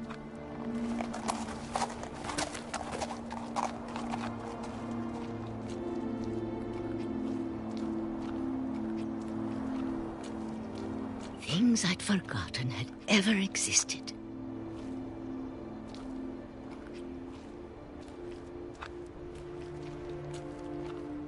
But when I saw them, they felt like old friends.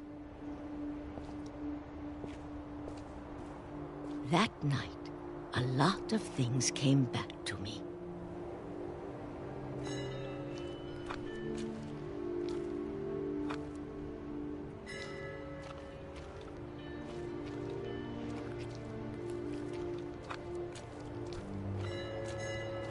Or maybe I came back to them.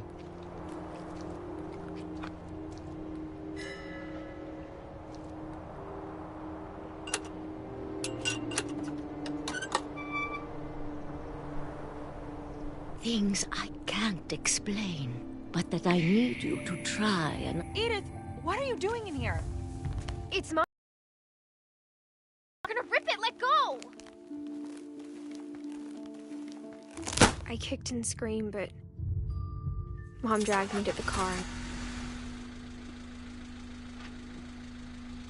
I never saw Great-Grandma Edie again.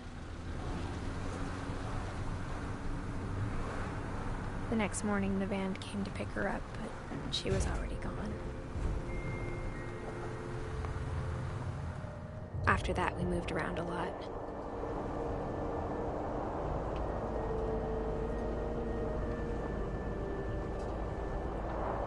We both tried to make the best of it.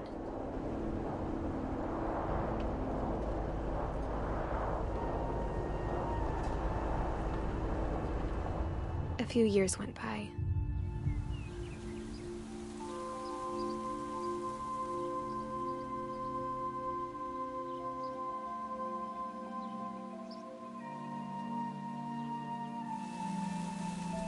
My mom didn't like to talk about it.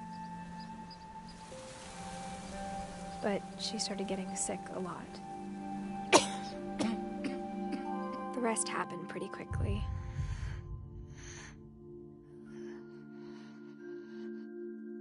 She got better for a while, and then she didn't.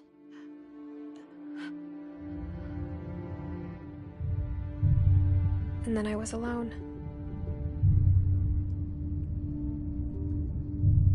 The last Finch left alive.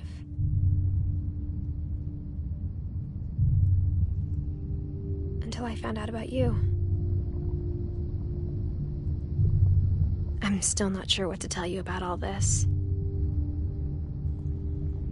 If we lived forever, maybe we'd have time to understand things. But as it is, I think the best we can do is try to open our eyes. And appreciate how strange and brief all of this is.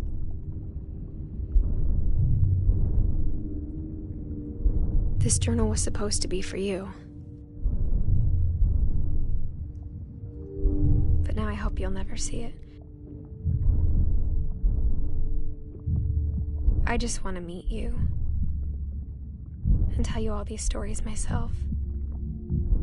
But I guess if you're reading this now, things didn't work out that way.